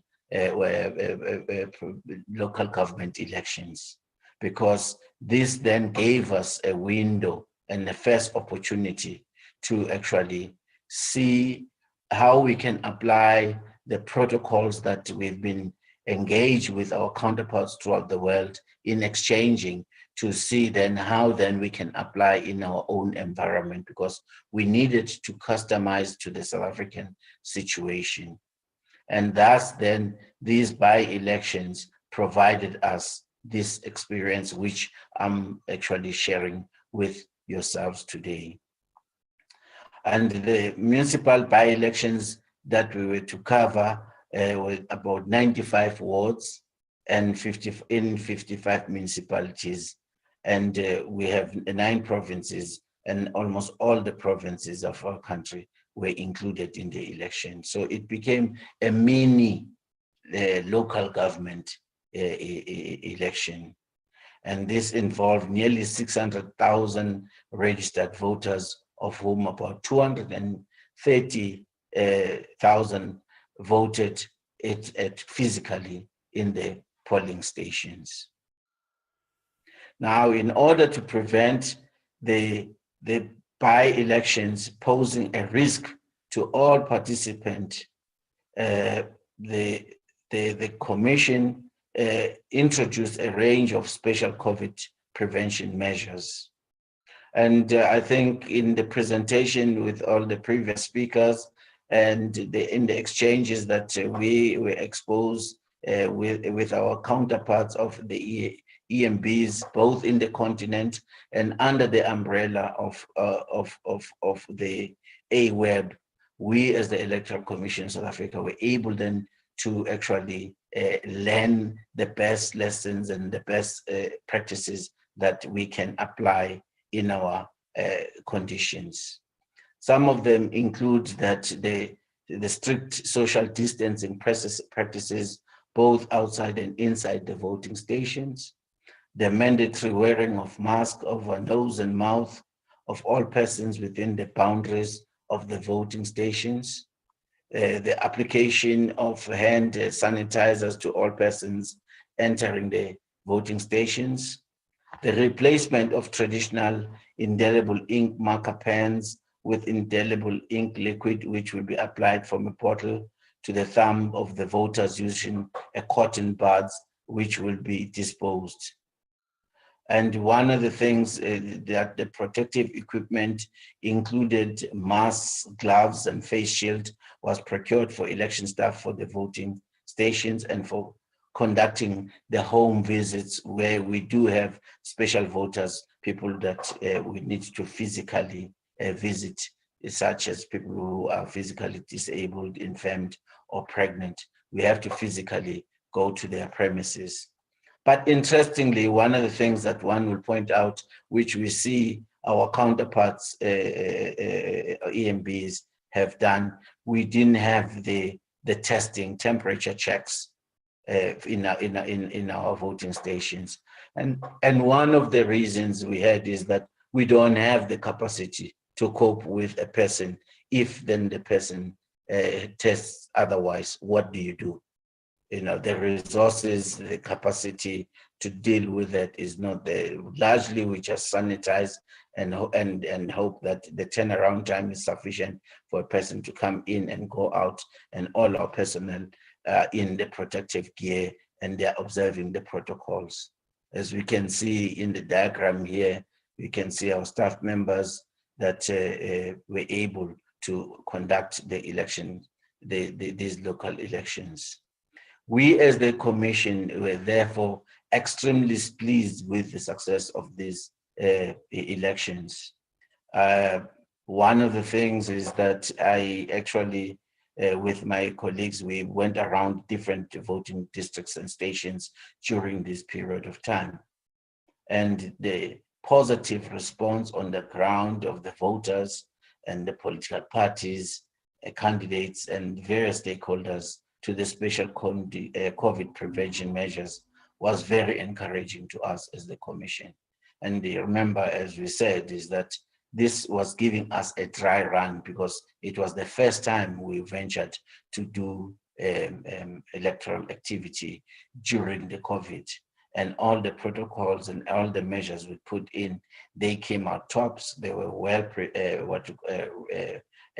embraced by the various parties. So when one was on the ground, on the field, we had a wonderful opportunity to ascertain from the cold face what exactly were the views. And I must say, it was very impressive. And in some of the villages, in the villages that are in the outskirts of our country, we hear that some of the people, when they saw our staff members, special voters coming with the uniform as if they were coming from the ICU, some of them ran away thinking that maybe they want to take me to hospital. And some of the elderly people in the rural communities, they just don't like going to hospital. They want medicine at home. So it was a very impressive show by our team.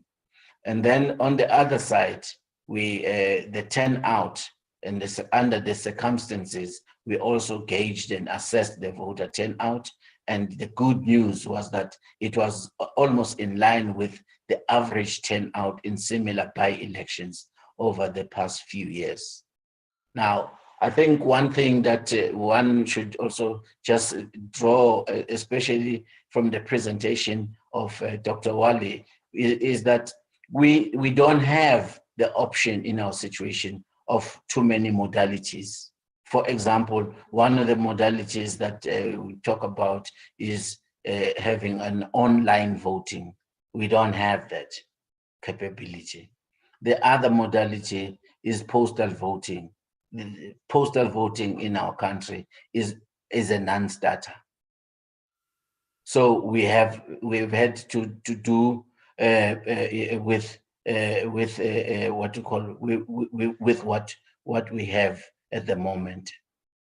Now, what I was going to share is broadly the model that deals with the electoral cycle, but I think I'll pass that because a lot of it has been actually indicated in the discussion by the other speakers. I'll just go to what were the main challenges that we see, and probably for other EMPs is the issue that the economic impact that the COVID has had in our economies. And therefore, if we go into that, it has dealt a blow, and this has affected the fiscus of our countries. And the resources required to do this work with less is one of the major challenges that we see, and we would like just to share with yourselves, in the sense that now we have to what you call increase the measures and the resources to deal with the pandemic. Yet on the other hand, the budget has been drastically cut. And this is what we see as a major challenge that will be faced as developing countries in dealing with the pandemic, while at the same time grappling with what other modalities could be utilized to actually deal with situations like this if they arise in future. But at the moment, we're comfortable that the measures that have been shared with us by the various EMBs, we drew a lot from the experience of India. We drew a lot also from the excellent and the meticulous experience of South Korea, and we were able to learn the lessons also from our counterparts in the continent like Malawi, who conducted elections during this period. How do you deal with it under the conditions that we have in our continent? Because we can't cut and paste from elsewhere. We have to customize to the landscape and the conditions of the of this country. And let me thank once again Mr. Chairman. Thank you and then in the Indonesia colleagues for really having considered us to be as KPU to be among the nations or countries that can come and share the experience. And we know we are all still grappling, and bilateral engagements will still be encouraged for us to deal to deal with this. And also just to put a flag for the Association of the World Electoral Management Bodies, because we have been honored to serve as the vice chair, and we've seen the benefits of this particular body in being able to bring together people with the subject matter expertise for us to share and to learn from them. And thus, we were able to be successful in these by-elections, but the real elections are still coming. Thank you, and thanks everybody for allowing me to indulge.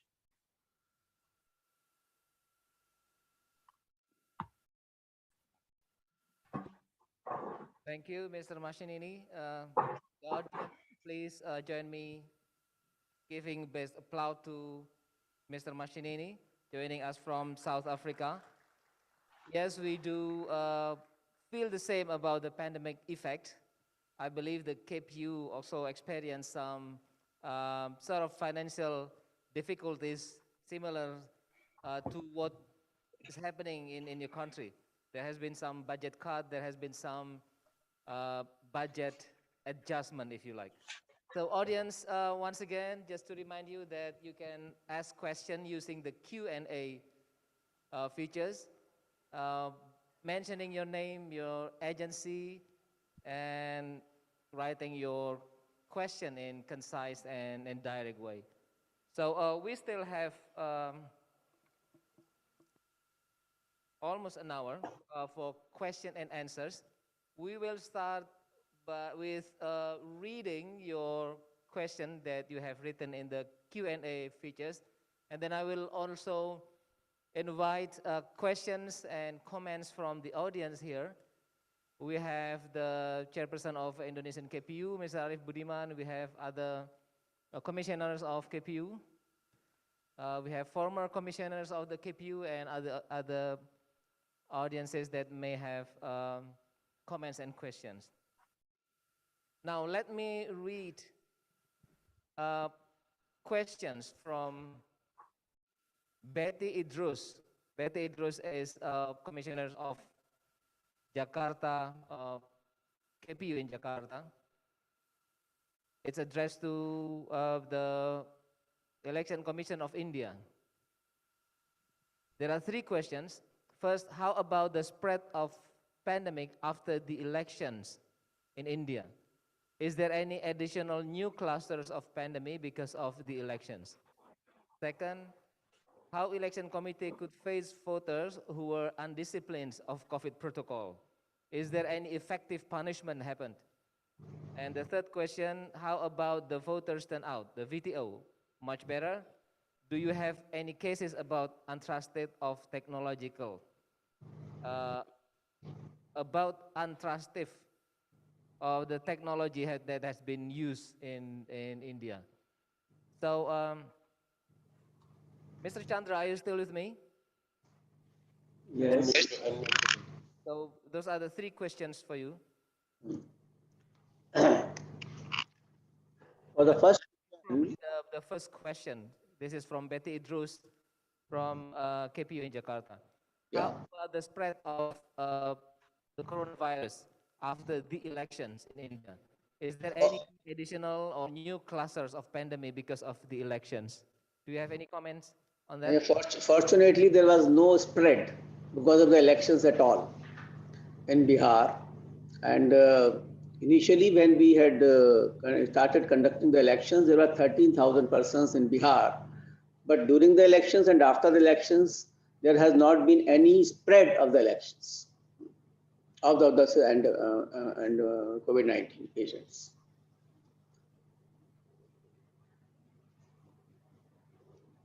What is the second question? The second question, how do you treat voters who are undisciplined of COVID protocol? Is there any effective punishment that you... Actually, there was no effective punishment, but I would say that because we ensured that the safe distancing will have to be maintained, whether it is a campaigning or a casting of the vote. And the district administration was responsible. And a lot of education programs were also conducted for the voters to maintain that particular protocol.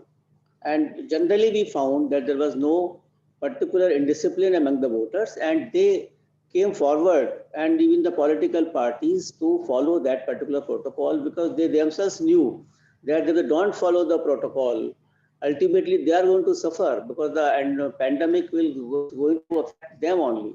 So it was for their own interest. Rather, we had to conduct the programs that they should come forward to cast the vote, as I mentioned in my talk also, that they were sensitized that our polling booths are safe.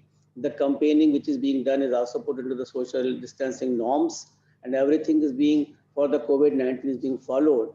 So there was the better turnout. This is the third part of the question, that the better turnout from the earlier election of 2015. So that better turnout was there. There was no spread of the COVID-19 factor in the patients into that particular area. So our decision was absolutely correct, and this was vindicated by the voters of Bihar. All right. So, and the third question, containing two questions actually. How about the VTO? How about the voters turnout? Is that higher or lower? Voter And turnout, voter turnout was higher than last time. okay. That is my, I have already answered you that the voter turnout was better than the elections which were held in 2015. All right. So that ended the question. And the second part of this question number three uh, is there any case of people distrusting the technology that you employ in the elections? No, people, this time there was no distrust as far as the technology is concerned. Our main thing is that use of the electronic voting machine and the VVPAT. And I can tell you that as per the Supreme Court decision, the 5 VVPAT are being matched in each and every constituency. And we counted as per these norms, and there was no difference in voting which were counted and they were which were polled, and absolutely there was no discrepancy. So there was a complete trust on the EVM and VVPAT. Okay, thank you, Mr. Chandra. So Mbak Betty, mudah-mudahan sudah terjawab pertanyaannya. Pertanyaan berikutnya, the next question, if any questions sent through the Q&A. So the next question is to Dr. Wali, Dr. Manuel Wali from IFES.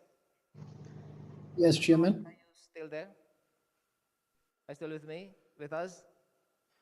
Okay, thank you. So in order, this is the question, in order to use mail voting, is there any special prerequisites for an archipelago country like Indonesia, huge islands? Do you think it will be effective? So what is the prerequisite to the use of mail voting? And do you think it will be effective in Indonesia if we employed it? Well, I would say the first prerequisite is an effective postal service that can deliver to every part of the country. And that is not obvious in a country like Indonesia. Even if the postal service is very effective on some of the main islands, it may not reach every island. And then you have issues of equal treatment. Where voters in certain parts of the country would have the benefit of postal voting, but not in other parts of the country. So that could be an issue. I think another prerequisite would be political will, as for now the law of Indonesia only allows postal voting for out-of-country voters. And I'm not sure how many Indonesian diplomatic missions are already practicing postal voting for the diaspora voters. I think that would be very interesting to study that and how successful that is, and to see how satisfied voters are and what it has done to turnout, and whether there has been any manipulation or anything. I think there's now a tool set that can make postal voting very, very safe. But if you want to do it in country, I think it would be very important to study the capacity of the postal service to handle it. And also the relationship that KPU would have with the postal service. What I see in many countries is that the legal relationship between the electoral management body and the postal service is not sufficiently defined. So again, if KPU would want to do it in Indonesia, I think it would first become a political process, and you would do feasibility studies. Postal service capacity is key. So yeah, I guess the political will is very important in this case. I really wish that there was someone from from DPR. I really wish that there was some parliamentary member here in this room following our discussions. Next question. Ini ke siapa ya?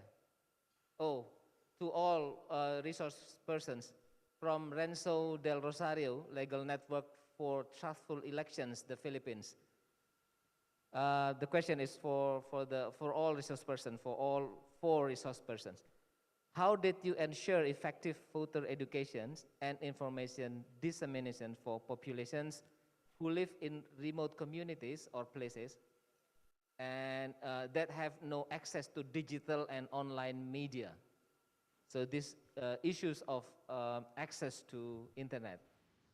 Any comment from any of the resource persons? Yes, we have. I'm Chandra from India. Hmm. Okay. Yeah. In our country, you know that there are a lot of multi languages, and persons are also living in villages and the remote places. So we have got a very effective voters education program called SWEEP, and we are approaching them and we are talking to them through the community radios, the FM radios, and through the vernacular language pamphlets, the paper pamphlets we are distributing. We are educating in the local community in their own languages by various persons recruited from that area. They are telling them there are electoral literacy clubs also in various villages, and they are telling about their rights, how to conduct the elections, what should be done during the elections. So we are approaching to the remotest places where there are no networks or though no WhatsApp or any other digital channel. So manually, our persons are going, educating them, and making them prepared for participation in the electoral participation program, so that they can understand their rights, they can understand how to cast vote, they can understand why it is so important to cast their votes. Mr. Chandra, following. Thank you. In our case, Glenn, South Africa. Thank you, Program Director. Can you hear me? Thanks. In our case in South Africa, interestingly, is that we have a high penetration of the digital technology, especially the WhatsApps and cell phones. So we don't have so much a challenge of penetration of that medium. However, I think we have the issues of languages and literacy in those areas. So we still push and rely largely on radio broadcast and community radio, because that has a higher penetration in those particular communities. Then among the young people, we're finding that the digital technology has actually taken strongly. And as such, we push messages using that, whether it is social media, WhatsApps, and so on and so forth. And we've partnered with the multinationals such as Facebook and WhatsApp and so on, so that we are in a position to deal with the accessibility of information. But on the other side, you remember, we also have the downside of social media now, which is fake news. So the reliance and usage of the social media in making sure that its authentic communication and information still remains a major emphasis in our activities. And then lastly, political parties, they have their own local officials, and we work through their networks and their structures to sound the clarion call to people in those remote areas that there is elections and what is expected in the elections. But when it relates specifically, because new information had to be disseminated, this is the COVID-related information. Radio was probably the strongest, and we still have a strong television coverage in those areas.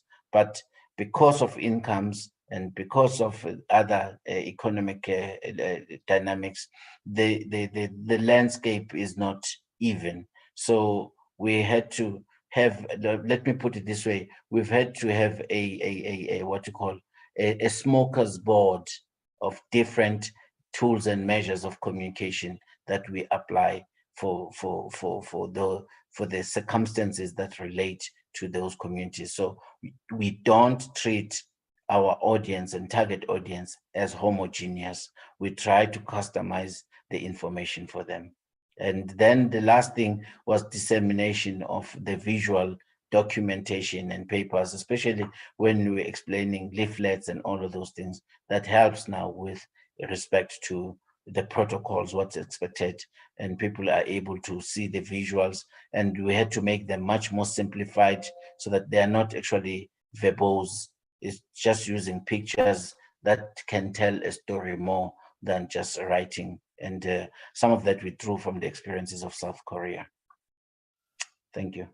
Thank you, Mr. Mashinini. I think it's very clear point that we should not treat the voters as the homogeneous. So, Mr. Kim and Dr. Wally, do you have any comments on this, the questions of the access? Otherwise, we will move on to the questions and Yeah. comments from the audience that are here in this room. Chairman, perhaps one comment? Yes, please. One comment in terms of postal voting, voter information and voter education is very important in the sense to prevent voter errors when casting the postal vote. Because if voters vote by mail for the first time, they're not familiar with the process, they're not familiar with the timelines, they might mail the ballot too late, they may not know that there's a drop box, they may not know where the drop box is, they may not know that they have to sign the envelope, they may not know that they might need a witness, that it has to be dated, all of these things. And what is extremely important in that sense is the design of the postal ballot and of the envelope and of the instructions that go with it and where the instructions are placed. Just to give one example, when the signature line is on the flap side of the envelope, where the envelope is sealed, the chances are much higher that the voter does not forget to sign. So it's those things where it's about intuitive design. Thank you so much. Thank you. Mr. Kim, are you still with us?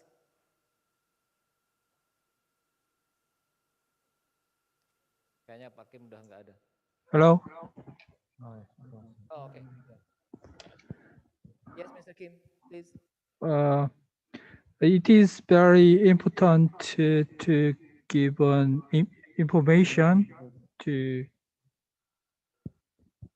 Okay, I think it is very important to give information to voters about election and candidate and their policies. Also, how to cast their right to vote.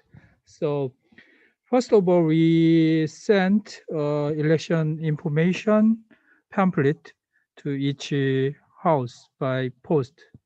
The pamphlet includes the information about candidate and their policies.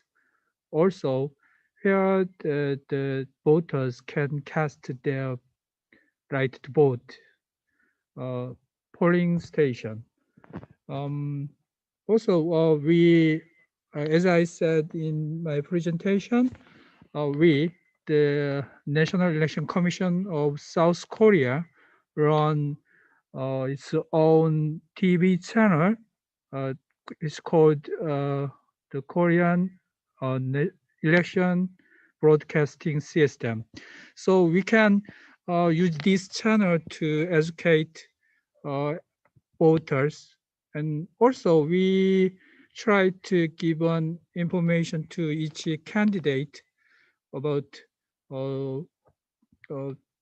the document what the law they should obey when they do election campaign. That's all. Thank you. Thank you, Mr. Kim.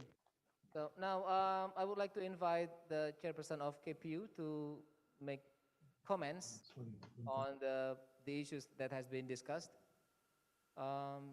Is there any microphone on the floor?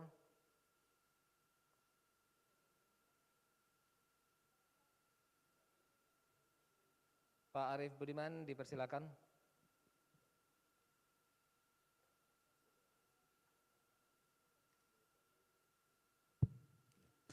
Thank you very much, Mr. Gafar. I have one question for Mr. Manuel. When we are talking about posting by mail, Indonesia have an experience using mail as for voters who live abroad for the national elections. Tapi ada beberapa kendala. Biasanya ketika surat suara dikirim ke alamat yang dituju, banyak yang sudah berpindah.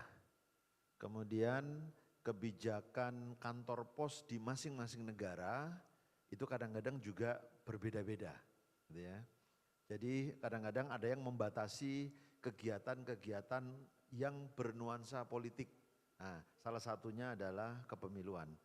Itu seringkali menjadi tantangan kita. Apakah memungkinkan, apalagi kalau kita akan terapkan di dalam negeri ya, Indonesia yang wilayahnya kepulauan, pasti akan membutuhkan waktu yang panjang, waktu yang lama, biaya yang cukup besar. Apakah memungkinkan dan apakah ada praktek di negara-negara lain menggantikan pemilihan melalui pos dengan pemilihan melalui email. Jadi mail will be replacing by email.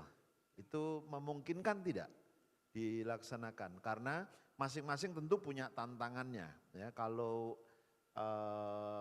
by mail itu tantangannya tadi validitas itu juga agak merumitkan. Apalagi pengalaman kita di beberapa tempat tidak semuanya sudah menggunakan sistem barcode misalnya. Jadi ini ada tantangan kita. Nah, saya membayangkan apakah memungkinkan by mail will be replacing by email. Itu. Tantangannya apa? Dan apakah sudah pernah ada praktek di beberapa negara pemilihan menggunakan email gitu. Terima kasih Pak Gafar. Terima kasih. There was a question for Dr. Wali, but I think it's also relevant to Mr. Chandra from India with his experience on sending the ballot paper electronically and then getting back the ballot in print through mails. Dr. Wali, did you follow the questions from Mr. Arief Budiman? Yes, I don't speak Bahasa, so I'm not sure I understood the whole question. But if it's about electronic ballot delivery, I can say something very briefly, and then maybe the Election Commission of India can answer that too, because they have a lot of experience with that as well. I'm getting my out-of-country voting ballot delivered electronically, and in the United States, there is a federal law that's called UOCAVA, the Uniformed and Out-of-Country Americans Vote Act. And that act stipulates that Americans either serving in the public service or living abroad must be offered an electronic ballot delivery because they might be in places where the postal service is not effective, okay? So I have the option to download my ballot off the homepage of the New York Board of Elections. It's a 3-part PDF, the outer envelope, the inner envelope, and then the ballot itself and the instructions. So it's actually 4 PDFs that I download. And what the disadvantage of that system is that the voter must have the ability to print. And so there is an economic cost to exercising the vote. And those voters that may not have the ability to print may be disadvantaged. But obviously, if you live in an area that doesn't have postal service, doesn't have reliable postal service, this is the safest option. So what New York does with me is they send me a hard copy ballot, but they also offer me the PDF, and I've been using the PDF. You need very good instructions as to how to fold the envelopes and how to complete the ballot, how to seal it, and then how to post it. But I think, yes, it's a very good option, except for the issue of the necessity to be able to print. Yeah, I think that answers most of the questions. So regarding the issue of how to send the ballot paper instead of by mail but by email to access. But that requires the voters to have email access and printers for that matter, and then to send it back to the committee. Mr. I could happily share the New York PDFs with you, Chairman, if you're interested in those. I could send you those samples and you see how New York designed them. And again, there's many different options. The New York design is actually not particularly good. There's probably, but I'd be very interested also to see the electronic ballots that the Election Commission of India provides. That would be very interesting. Thank you, Dr. Wally. We have 5 minutes left. Is there any final comments from the floor here? Okay, Dr. Sri Nuryanti here will have some comments instead of questions, I guess. Comments. 3 minutes.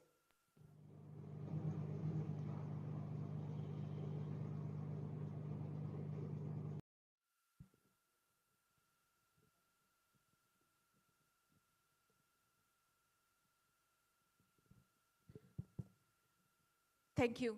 I just would like to give a brief comment that hosting election in Indonesia is very complicated one because we have to do it voting and casting the ballot and counting the ballot at the same day, in one day. Therefore, I think the complexity is there, a lot of complexity, a lot of accessories that have to comply with the regulation. And I think the key is the regulation. If the regulation give authority to election commission to exercise and also to decide the process of protecting the voters' right, I think it will be a lot of easier. In this case, in Indonesia, it is very limited by the verses of the election law. If the election law still be like that election only be done from 7 to 12, and then the counting start at 1, and it should be end until the last casted ballot is count, then I think we have a lot of challenges to overcome.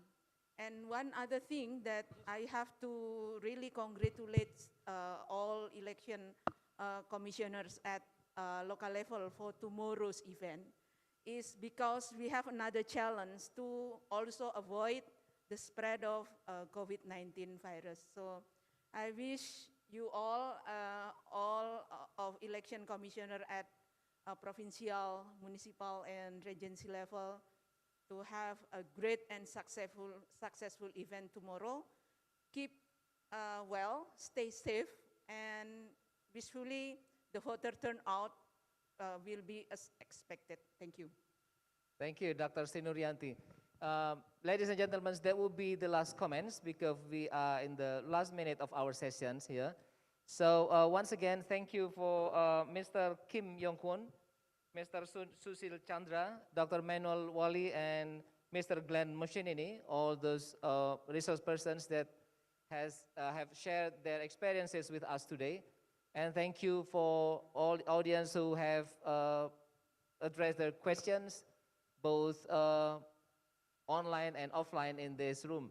So thank you very much. I hope you enjoyed the sessions, and we will see you again in the next sessions or tomorrow. So saya kembalikan lagi kepada pembawa acara. Terima kasih, selamat sore, Assalamualaikum warahmatullahi wabarakatuh. Waalaikumsalam warahmatullahi wabarakatuh. Can we have a big applause? Thank you very much, Mr. Abdul Ghaffar Karim as a moderator. And also our speakers today, Mr. Kim Yong-kwon, Mr. Sunsil Chandra, Dr. Manuel Wali, and Mr. Glenn Masinini. And also, ladies and gentlemen, we would like to welcome Mr. Arif Budiman. Thank you, sir, for coming this afternoon. Can we have a big applause for Mr. Arif Budiman, ladies and gentlemen?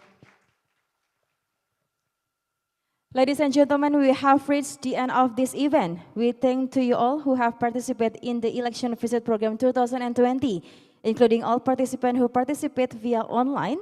And we also thank the Honorable Ones, Your Excellency, the Chairman of the General Election Commission of the Republic of Indonesia, Mr. Arif Budiman. Thank you for coming, sir. Honorable, the Commissioner of the General Election Commission of the Republic of Indonesia, Mr. Hashim Asyari. Thank you for joining with us. Honorable, the Commissioner of the General Election Commission of the Republic of Indonesia, Mr. Ilham Saputra. Thank you for coming. Honorable, the Commissioner of the General Election Commission of the Republic of Indonesia, Mr. Pramono Ubay Tantowi. Honorable, the Commissioner of the General Election Commission of the Republic of Indonesia, Mr. I. Dewa Rakasandi. Thank you for coming. Honorable, the Commissioner of the General Election Commission of the Republic of Indonesia, Mr. Firian Aziz. Honorable, the Commissioner of Bawaslu of the Republic of Indonesia, Mr. Fritz. Honorable, the Commissioner of KPK of the Republic of Indonesia, Mrs. Lily Pintauli Siregar. Honorable Acting Official General Secretary, the Election Commission of Republic of Indonesia, Mr. Nanang Priyatna. And also Honorable Major of South Tangerang, Mrs. Irene Rahmi Diani. Your Excellency Ambassador and Representative of Embassies of Indonesia, various countries. Honorable Commissioner and Representative of various election management bodies. Honorable Representative of Indonesia Ministry or state agencies. Honorable Representative of NGOs, academics, and mass media, also any other honorable attendance. So once again, ladies and gentlemen, thank you for coming also join with us by Zoom Election Visit Program 2020. Can we have a big applause for us? Ladies and gentlemen who join via offline the election visit program, then we will have briefing for polling station, which will be led by Mr. Sumarian Dono. Ladies and gentlemen, please welcome Mr. Sumarian Dono. Boleh berikan tepuk tangan Bapak dan juga Ibu, biar semangat lagi.